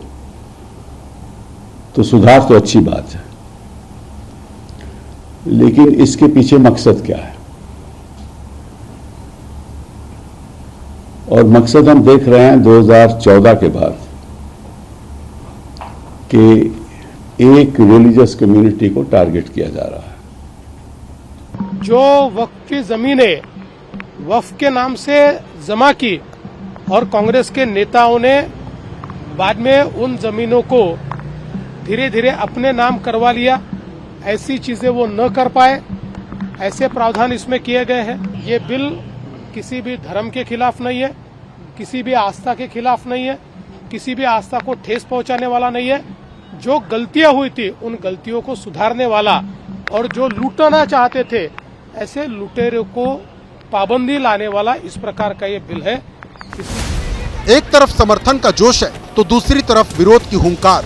जैसे ही ये बिल लोकसभा में पेश हुआ, तमिलनाडु के मुख्यमंत्री एम.के. स्टालिन ने पीएम मोदी को चिट्ठी लिख दी और इसे वापस लेने की अपील कर दी। इस चिट्ठी से सरकार पर क्या फर्क पड़ेगा ये तो हर कोई जानता है, लेकिन इस चिट्ठी का वोटर पर ज्यादा से ज्यादा फर्क पड़े, स्टालिन की सियासी चाल यही इशारा कर रही है। सरकार की ओर से बार बार ये कहा जा रहा है कि ये मुद्दा धार्मिक बिल्कुल भी नहीं है, लेकिन हकीकत का एक हिस्सा ये भी है कि इस मुद्दे पर धर्म युद्ध चल रहा है। आपको याद होगा पिछले दिनों साधु संतों ने वक्फ बोर्ड की तरह ही सनातन बोर्ड की मांग उठा दी थी। इसको लेकर बाकायदा धर्म संसद आयोजित की गई थी और सनातन बोर्ड का प्रस्ताव पारित किया गया। वक्फ बोर्ड में बदलाव को मुस्लिम संगठन अगर मुसलमानों पर हमला बता रहे हैं तो हिंदू धर्मगुरु इस मुद्दे पर सरकार की तारीफ कर रहे हैं। मुसलमानों के संवैधानिक अधिकारों का हनन किया जा रहा है। बोर्ड अनियंत्रित संस्था है, उसका वो असंवैधानिक संस्था है। कि वक्फ संशोधन बिल मुसलमानों को मंजूर नहीं है। वैसे तो वक्फ संशोधन बिल बोर्ड के अधिकार और इस्लामिक मकसद से दान की गई जमीनों के प्रबंधन से संबंधित है, लेकिन बिल के समर्थन और विरोध में उठते बयानों के बवंडर ने पूरे मामले को मजहब की सीमाओं के अंदर ला दिया है, या ये कहिए हिंदू मुसलमान का मुद्दा बना दिया है। यहाँ तक विरोध के स्वर अभी से ही न्यायपालिका की गुहार लगाने लगे हैं। ये बिल लोकसभा से पास हो जाता है तो राज्यसभा का अभी मरहला बाकी है, और अगर राज्यसभा से भी पास हो जाता है तो सुप्रीम कोर्ट के दरवाजे हम लोगों के लिए खुले हुए हैं। ये अनकॉन्स्टिट्यूशनल है, ये टोटली अनएक्सेप्टेबल है, नाकाबिल कबूल है कि हम इसको पूरी ताकत से रिजेक्ट करते हैं। All India Muslim personal law board और जमीयत उलेमा-ए हिंद समेत तमाम मुस्लिम संगठनों ने वक्फ संशोधन विधेयक के खिलाफ मोर्चा खोल दिया है। मार्च के महीने में दिल्ली से पटना और आंध्र प्रदेश के विजयवाड़ा तक प्रदर्शन भी किए गए। ईद की नमाज पर ब्लैक रिबन प्रोटेस्ट हुआ, और अब जबकि वक्फ संशोधन विधेयक संसद के पटल पर है तो मुस्लिम संगठनों के लीडर और मुस्लिम धर्मगुरु एक सुर में बिल का विरोध कर रहे हैं। तो विरोध के इन स्वरों के खिलाफ दूसरी ओर से भी आवाज बुलंद होने लगी है। देखिए, वक्फ संशोधन बिल एक्चुअली हमारे लिए जीवन मरण का सवाल है, और ये खास तौर से प्लेसेस ऑफ वर्शिप एक्ट को बिल्कुल ख़त्म कर देगा, कमज़ोर कर देगा। असल हकीकत यही है कि प्लेसेस ऑफ वर्शिप एक्ट को डाउन प्ले करने के लिए इसको लाया गया है। कि कितने घपले घोटाले, कितनी वहाँ पर अनियमितताएं अव्यवस्थाएं दिखाई दी हैं, और विशेषकर अनेक मुस्लिम विद्वानों ने भी उसका विरोध किया है। विशेषकर मौलाना कोको मुस्तफा ने, उमर इलियासी जैसे बड़े उलेमा और विद्वानों ने, जो इमाम एसोसिएशन के चीफ हैं आदरणीय उमर इलियासी साहब, उन्होंने विरोध किया। बहुत लोग हैं जो इसके विरोध में खड़े हैं कि भाई इसका कोई आधार नहीं है, कहीं कोई कानूनी आधार नहीं मिलता है।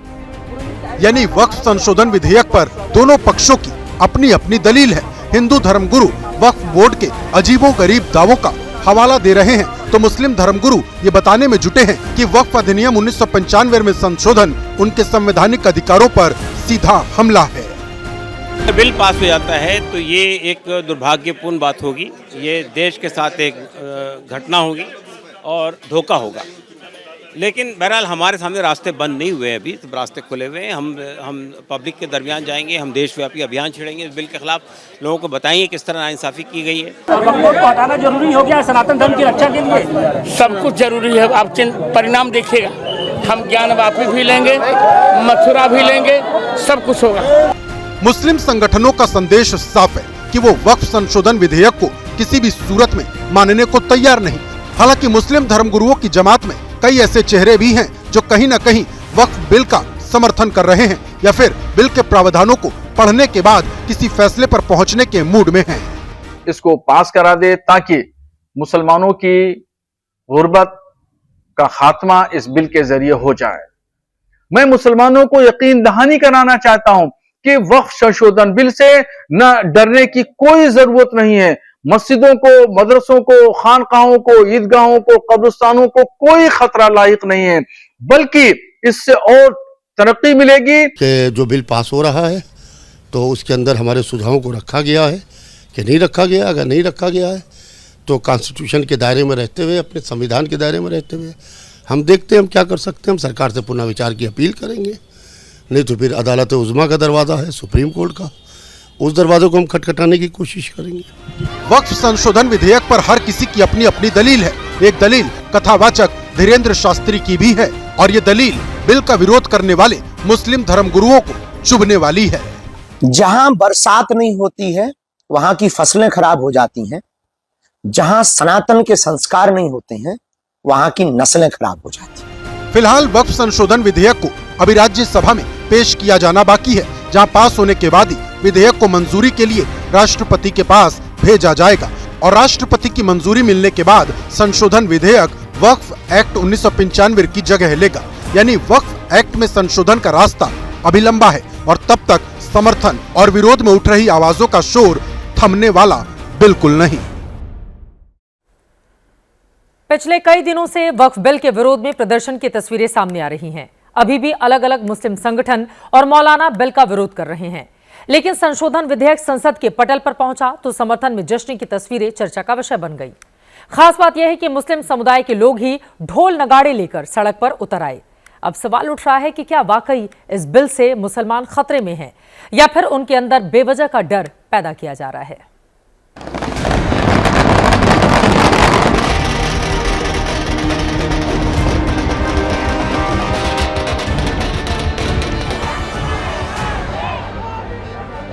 अगर आज हम ये संशोधन लेके नहीं आते तो जिस सदन में हम बैठे हैं, ये पार्लियामेंट बिल्डिंग, इसको भी क्लेम किया जा रहा था।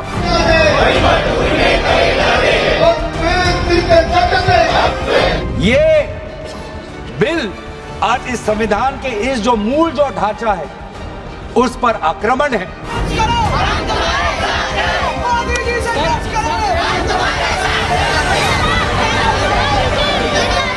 ये बिल गरीबों के हित नहीं होगा।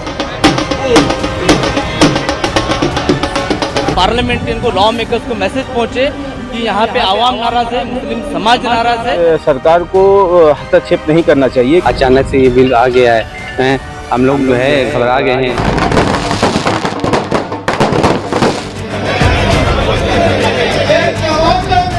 कहीं विरोध में बुलंद होती आवाज तो कहीं बिल के समर्थन में जश्न का माहौल।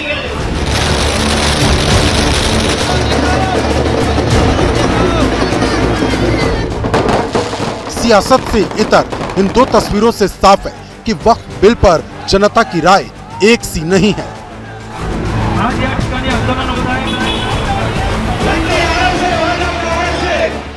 क्योंकि जब कश्मीर से कोलकाता और कोलकाता से कन्याकुमारी तक तमाम मुस्लिम संगठन और उनसे जुड़े लोग बिल का विरोध कर रहे हैं, इसी समय मुस्लिम समुदाय का एक तबका बिल के समर्थन में आवाज उठा रहा है।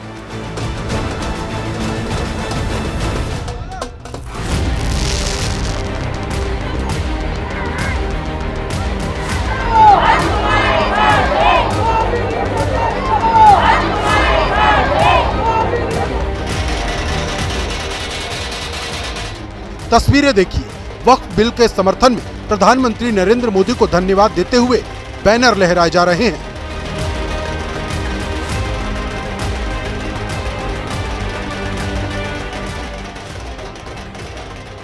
ढोल नगाड़ों की थाप पर जश्न मन रहा है। लड्डू बांटकर एक दूसरे का मुंह मीठा कराया जा रहा है। आतिशबाजी के जरिए संदेश दिया जा रहा है कि वक्फ बिल में संशोधन कितना जरूरी था।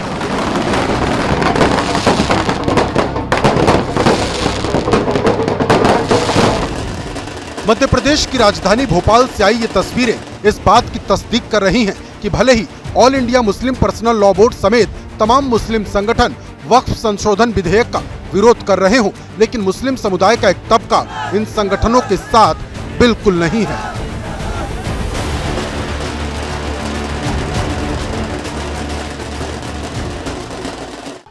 जो नरेंद्र मोदी कर रहा है उस बिल मामले में बहुत अच्छा कर रहा है, हम मुझे उसके साथ हैं। बस उम्मीद यही है कि पास ही होना चाहिए।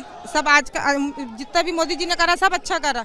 उनने 3 तलाक का बहुत अच्छा करा रोक के, और आगे जो करेंगे वो बहुत अच्छा करेंगे, हमें उम्मीद है उनसे। बस जो भी हो अच्छा हो। नरेंद्र मोदी जी हमारे भाई हैं, अपनी बहनों के लिए फायदा ही चाहेंगे।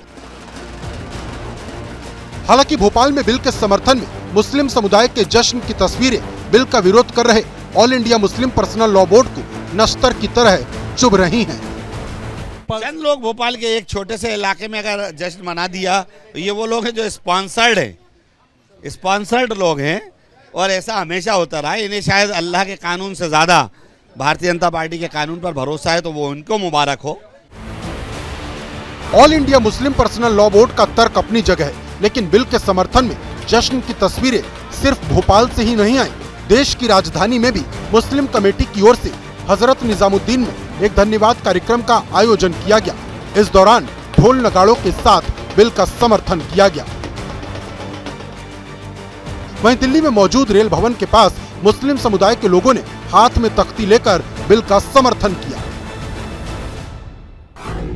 वक्फ बोर्ड की संपत्ति को बेचना और ऐश करना, ये वक्फ बोर्ड के आकाओं का काम है। हम मोदी जी के समर्थन में इस बिल का समर्थन करते हैं।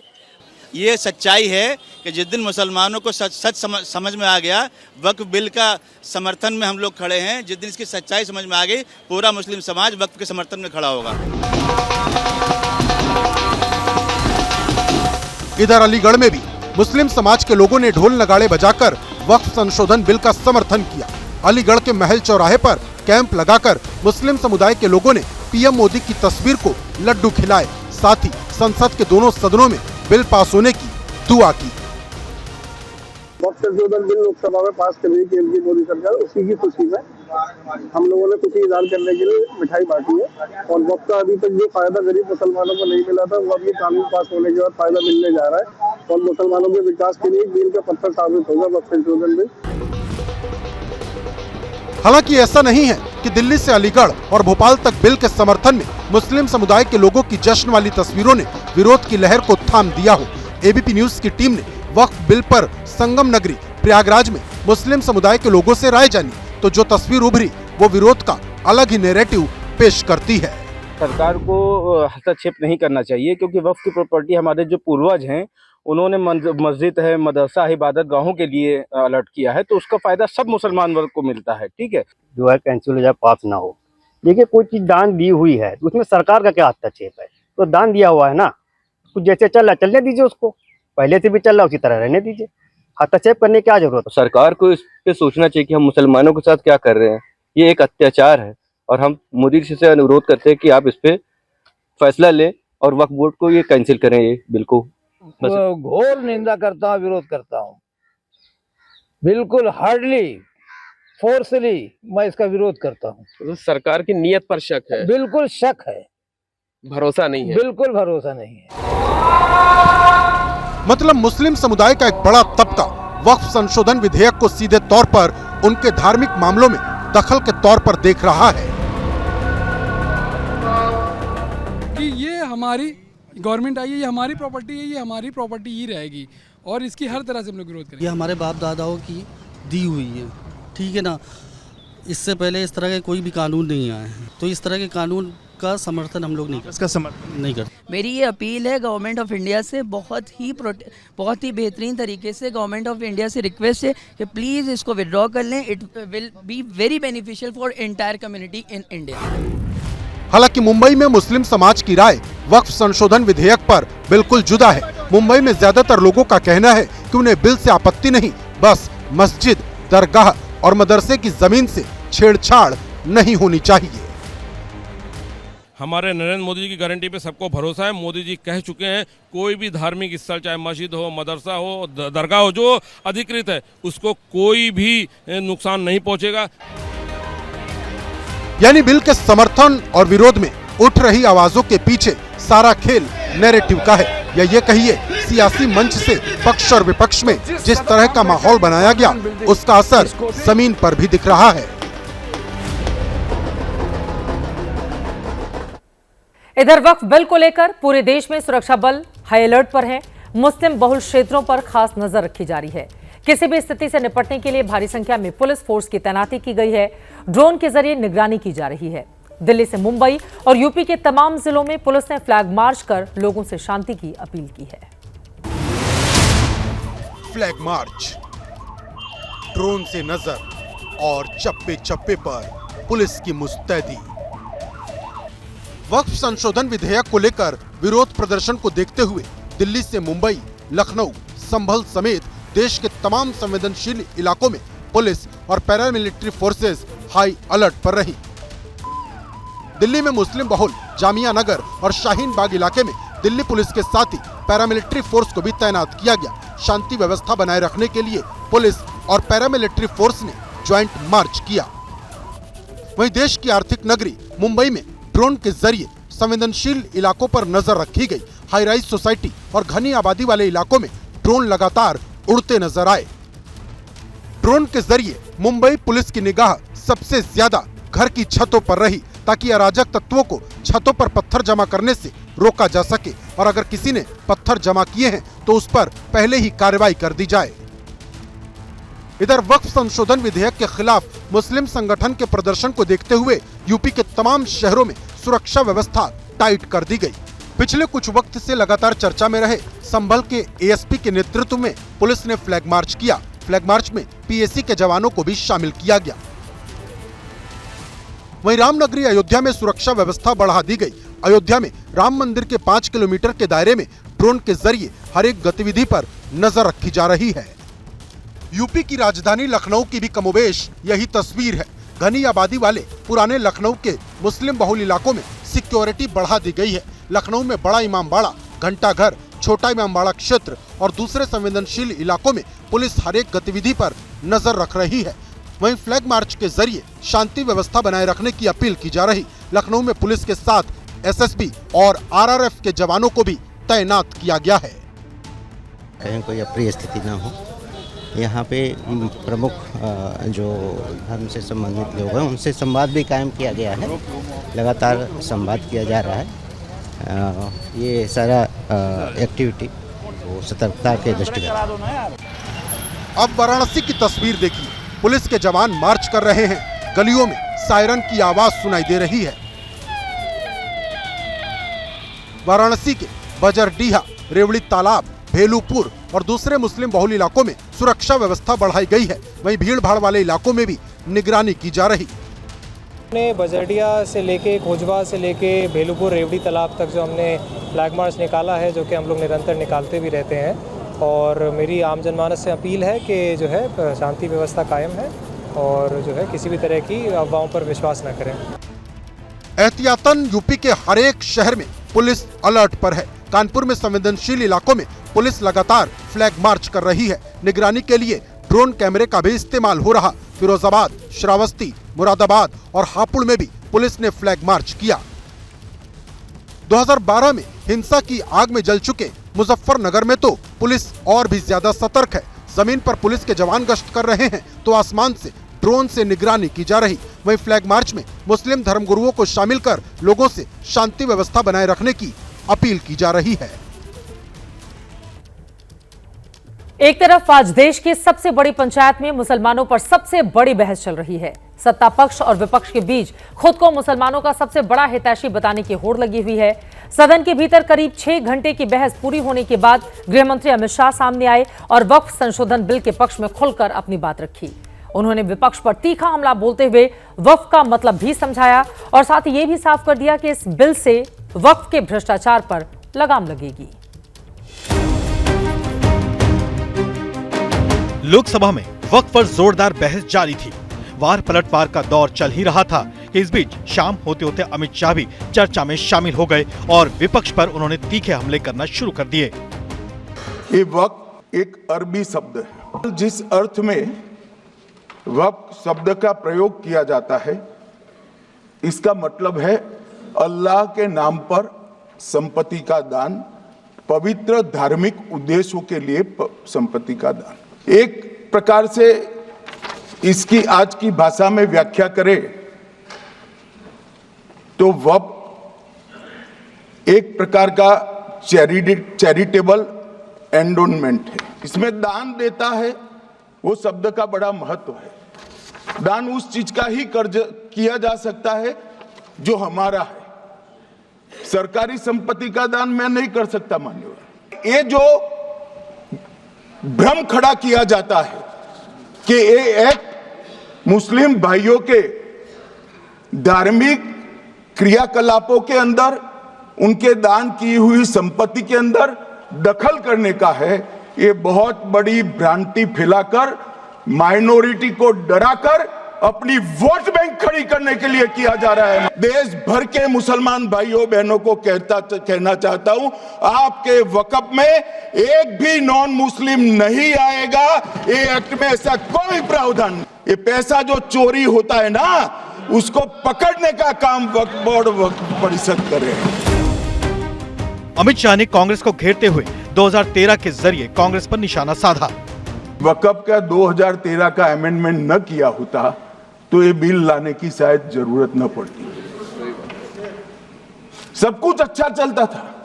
14 में चुनाव आने वाला था, 13 में रातों रात तुष्टीकरण करने के लिए वक्फ कानून को एक्सट्रीम बना दिया गया। और मान्यवर, इसके कारण क्या हुआ?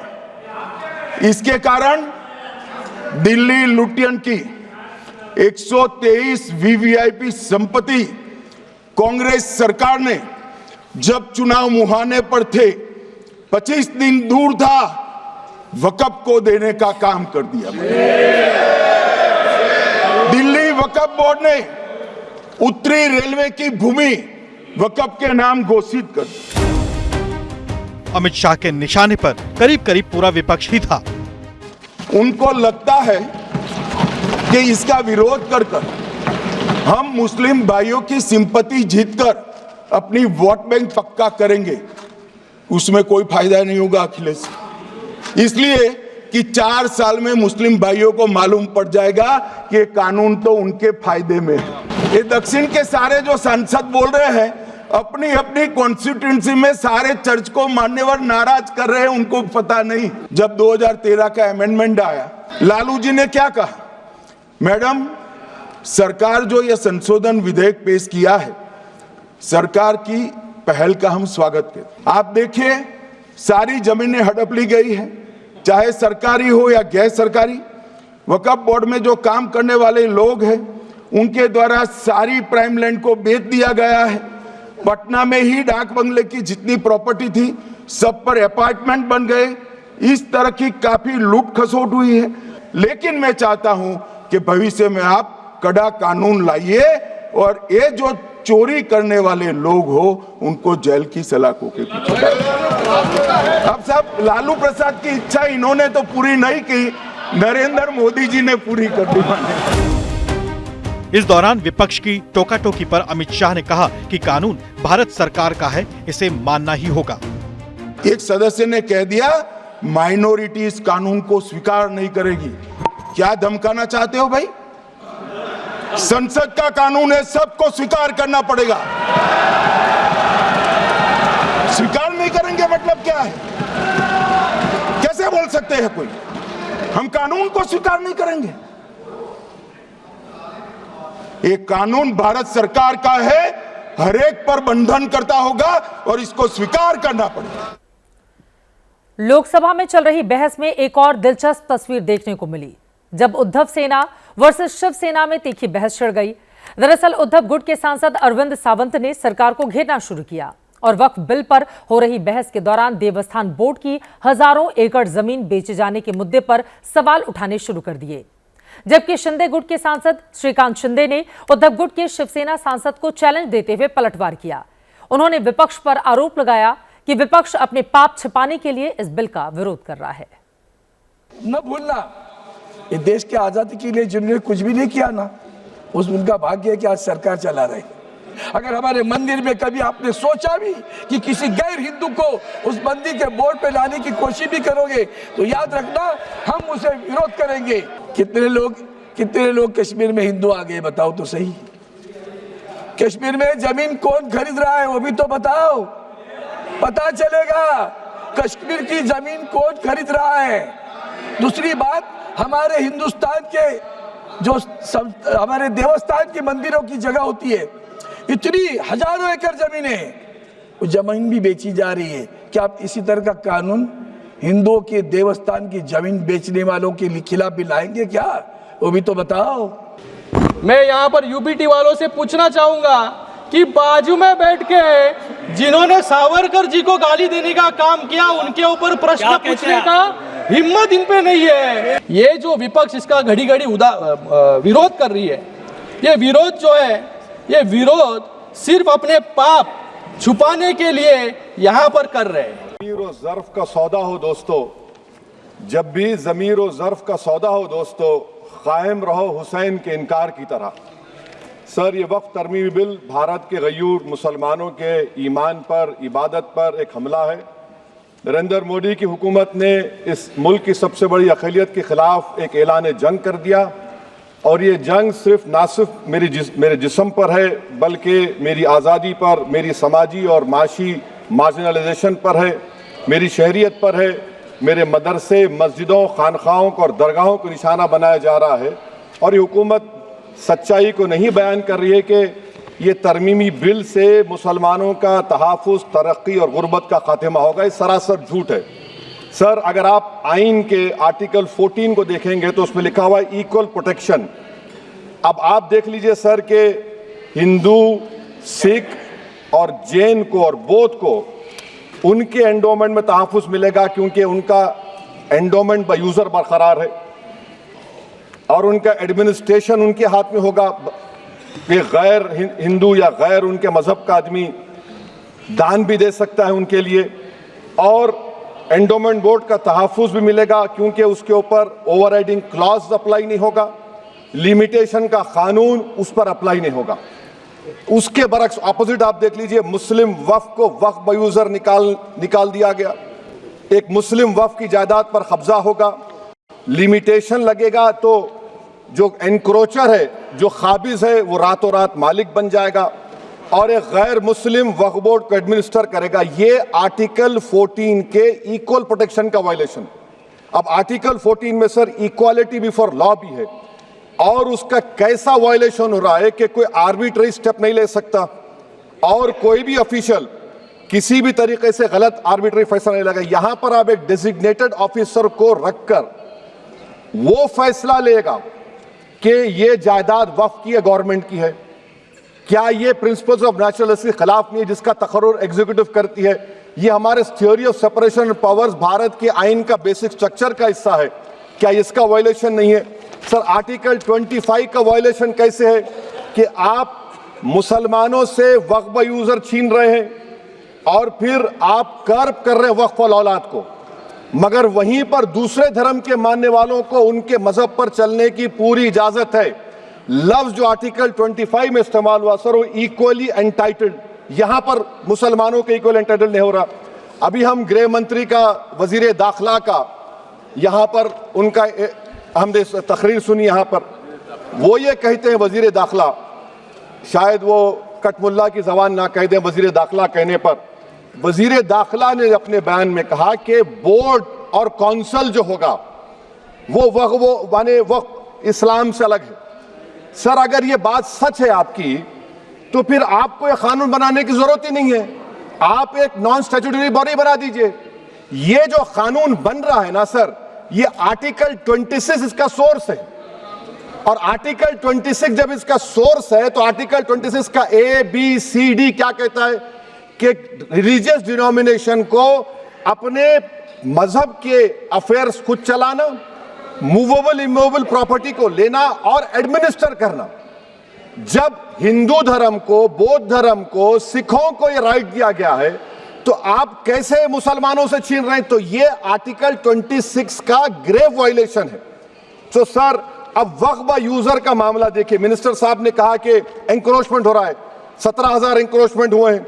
तो यही नरेंद्र मोदी की हुकूमत ने 2014 में उस वक्त के मंत्री ने एक waqf properties eviction of unauthorised occupants bill को इंट्रोड्यूस किया।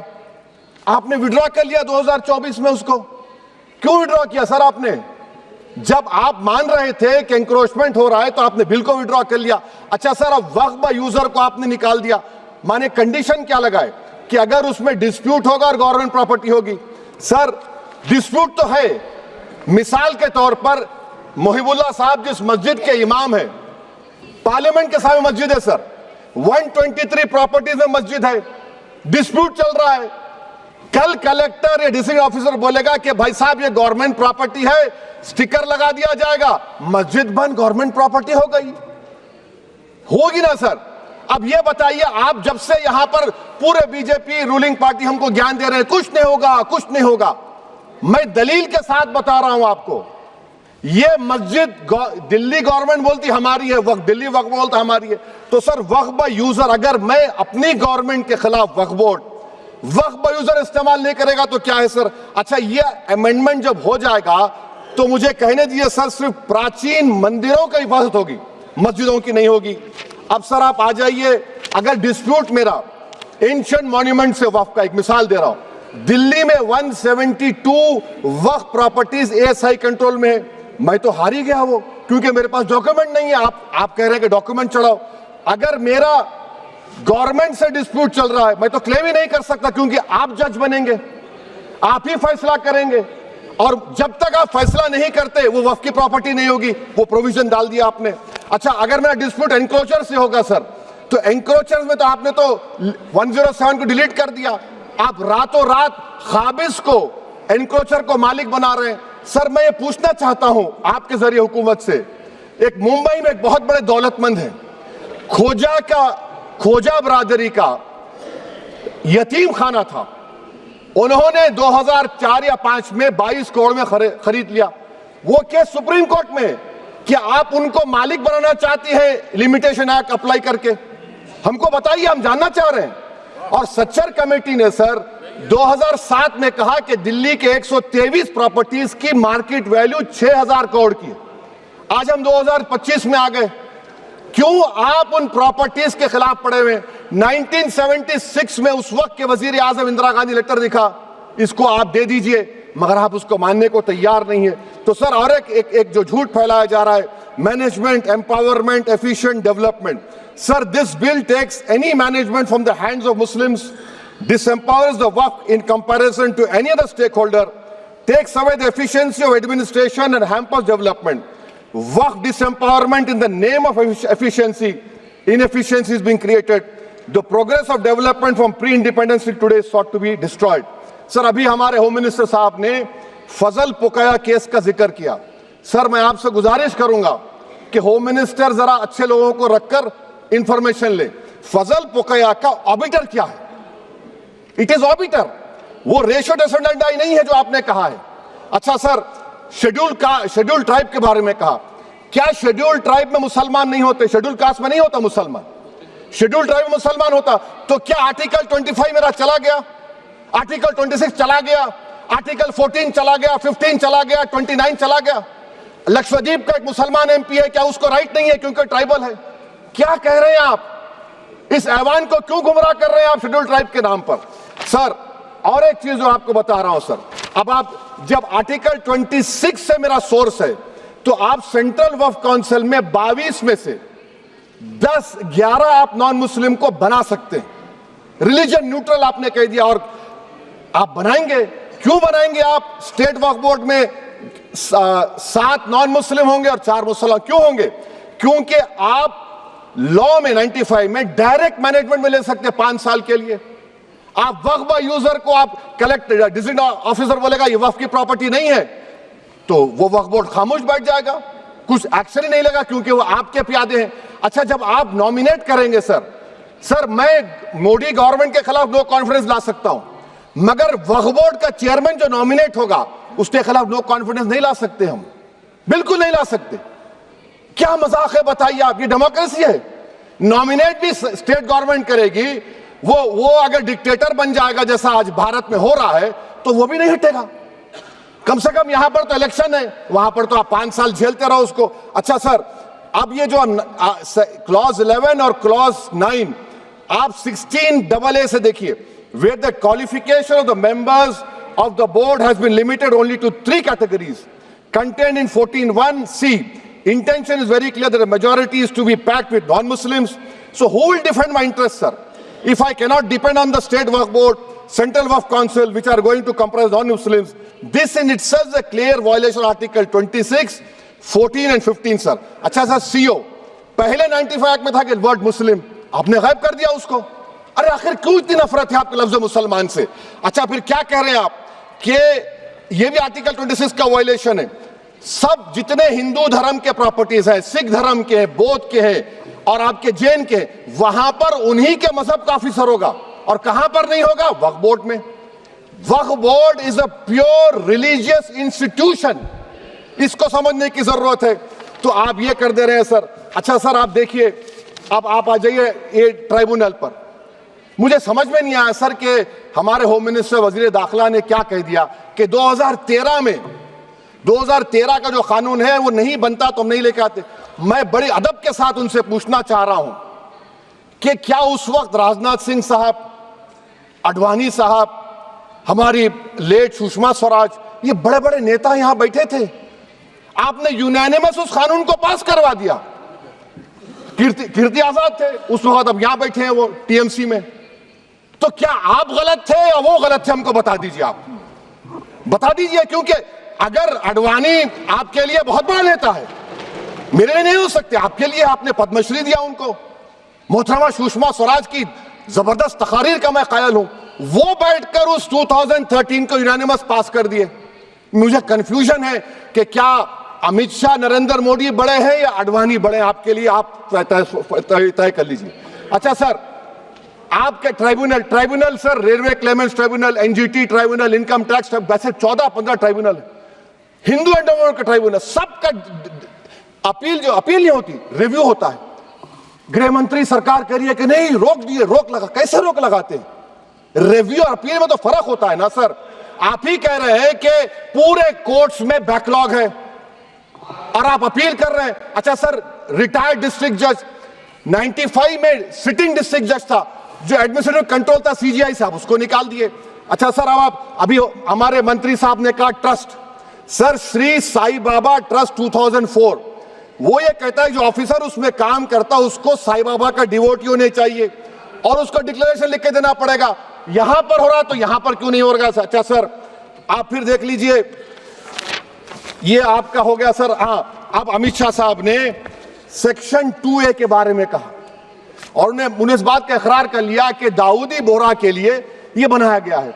मगर मैं आपके जरिए से गवर्नमेंट से पूछना चाह रहा हूं, आपने तो उस प्रोवाइजो में दाऊदी बोहरा का नाम ही नहीं लिखा, आपने उनको भी थैंक यू कर दिया, उनका नाम क्यों नहीं लिखा आपने?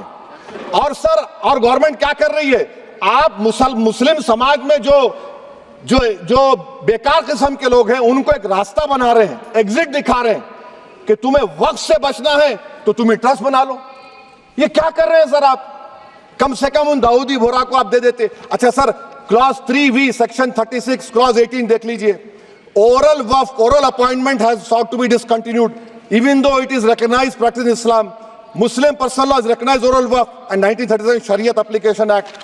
सर, आप क्लॉज 3(9) पर आ जाइए। 5 साल के लिए मुसलमान, मैं किरण रिजिजू से पूछना चाहता हूं, सर दाढ़ी रखे तो मुसलमान प्रैक्टिसिंग है या क्लीन शेव आपकी तरह है? तो बताइए हमको, प्रैक्टिसिंग क्या होगा? अच्छा, किसी को पकड़ के मॉब लिंच कर दिया और बोले कि JSR का नारा लगाया, और वो JSR का नारा लगाया तो क्या मुसलमान रहेगा? नहीं रहेगा। या फिर देश के प्रधानमंत्री ने कहा था कपड़े देखकर पहचानो, तो क्या कपड़े देखकर आप कह देंगे? अच्छा, अगर कोई क्रिश्चियन हिंदू धर्म कबूल करता है तो क्या वो मंदिर को नहीं दे सकता प्रॉपर्टी? फिर भारत के संविधान में आर्टिकल 300 क्यों है सर? राइट टू इक्वालिटी क्यों है? फ्रीडम ऑफ रिलीजन क्यों है? 5 साल कहां से लाएंगे? अच्छा सर, और एक चीज सर, और एक चीज मैं आपको बोल के खत्म कर दूंगा सर। इस बिल में वक्फ औलाद का सर, इसमें आप देखिए clause 4(3)(2), the creation of waqf al-awlad shall not result in denial of inherent rights to heirs, including women heirs or the waqif or any other right of person. Sir, ये article 25 का violation है, शरीयत application act 37 का violation, article 300A का violation है। अच्छा, हिंदू धर्म में सेल्फ एक्वायर्ड प्रॉपर्टी को एक हिंदू, अब उसके फर्ज के 2 बच्चे हैं, वो एक को अपनी पूरी दौलत दे सकता है, कोई रोक टोक नहीं है। वो कहेगा नहीं मैं घर के बच्चों को नहीं दूंगा, मोहल्ले के गरीब को दे दूंगा, वो भी कोई रोक टोक नहीं है। वहां पर आपको बच्चों की फिक्र नहीं है। जब मैं अपनी प्रॉपर्टी को अल्लाह को मालिक बनाकर दे रहा हूं, आप कह रहे बच्चों की फिक्र नहीं है। इतनी मोहब्बत आप बिल्किस बानो से दिखा देते तो आपके लिए दुआएं देती आपके लिए। तो सर आप दूसरी बात आप देख लीजिए सर, आखिरी बात कहकर मैं अपनी बात को मुकम्मल कर रहा हूं सर। नहीं खैर मुकम्मल कर रहा हूं, स्पीकर साहब बहुत टाइम दे दिए। सर आप देखिए इसमें अमित शाह साहब बोले कि इतनी प्रॉपर्टीज का कब्जा हुआ, चोरी हुई, ये हुआ। सर क्लास 2652A सेक्शन, अगर कोई प्रॉपर्टी बेचता है 2 साल की सजा थी, आपने क्या कर दिया, उसको 6 महीने कर दिया। नॉन बेलेबल था, आपने बेलेबल कर दिया। सेक्शन 40 की बात करते हैं, सेक्शन 40 में सर हमको जो ज्वाइंट वर्किंग कमेटी का जो नोट्स दिए, उसमें मिनिस्ट्री ऑफ माइनॉरिटी अफेयर्स ने कहा कि 30 साल में 515 केसेस सेक्शन 40 के और सिर्फ 8 लोग कोर्ट को गए। वक्फ यूजर का कानून तेलंगाना आंध्रा में है, सेक्शन 40 का कानून तमिलनाडु 63 है, आंध्र प्रदेश में 43 है। और सर आप डायरेक्शन दे रहे हैं, अच्छा क्लॉज 4218B देखिए सर, आप रूल बना रहे हैं, कोऑपरेटिव फेडरलिज्म के खिलाफ है, इतना रूल बना रहे हैं। और आखिर में सर मैं आपको बताना चाह रहा हूं स्पीकर साहब, ये बिल का मकसद सिर्फ मुसलमानों को जलील और रुस्वा करना है, मुसलमानों को दूसरे दर्जे का शहरी बनाने का इनका मकसद है।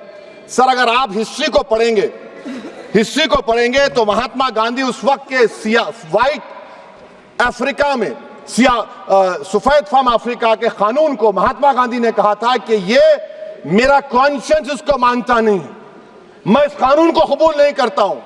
तो महात्मा गांधी ने क्या किया, उन्होंने उस कानून को फाड़ दिया। तो मैं गांधी की तरह इस कानून को फाड़ता हूं, ये अनकॉन्स्टिट्यूशनल है सर। इस देश में झगड़े पैदा करने का काम बीजेपी करना चाहती है मस्जिद और मंदिर के नाम पर, इसीलिए मैं इसका कंडेम करता हूं। और मैं आपसे गुजारिश करता हूं कि मैंने अपने 10 अमेंडमेंट दी हैं, आप इसको कबूल करिए सर, मुझे बोलने का मौका दीजिए और उस पर डिवीजन का मैं डिमांड भी करूंगा।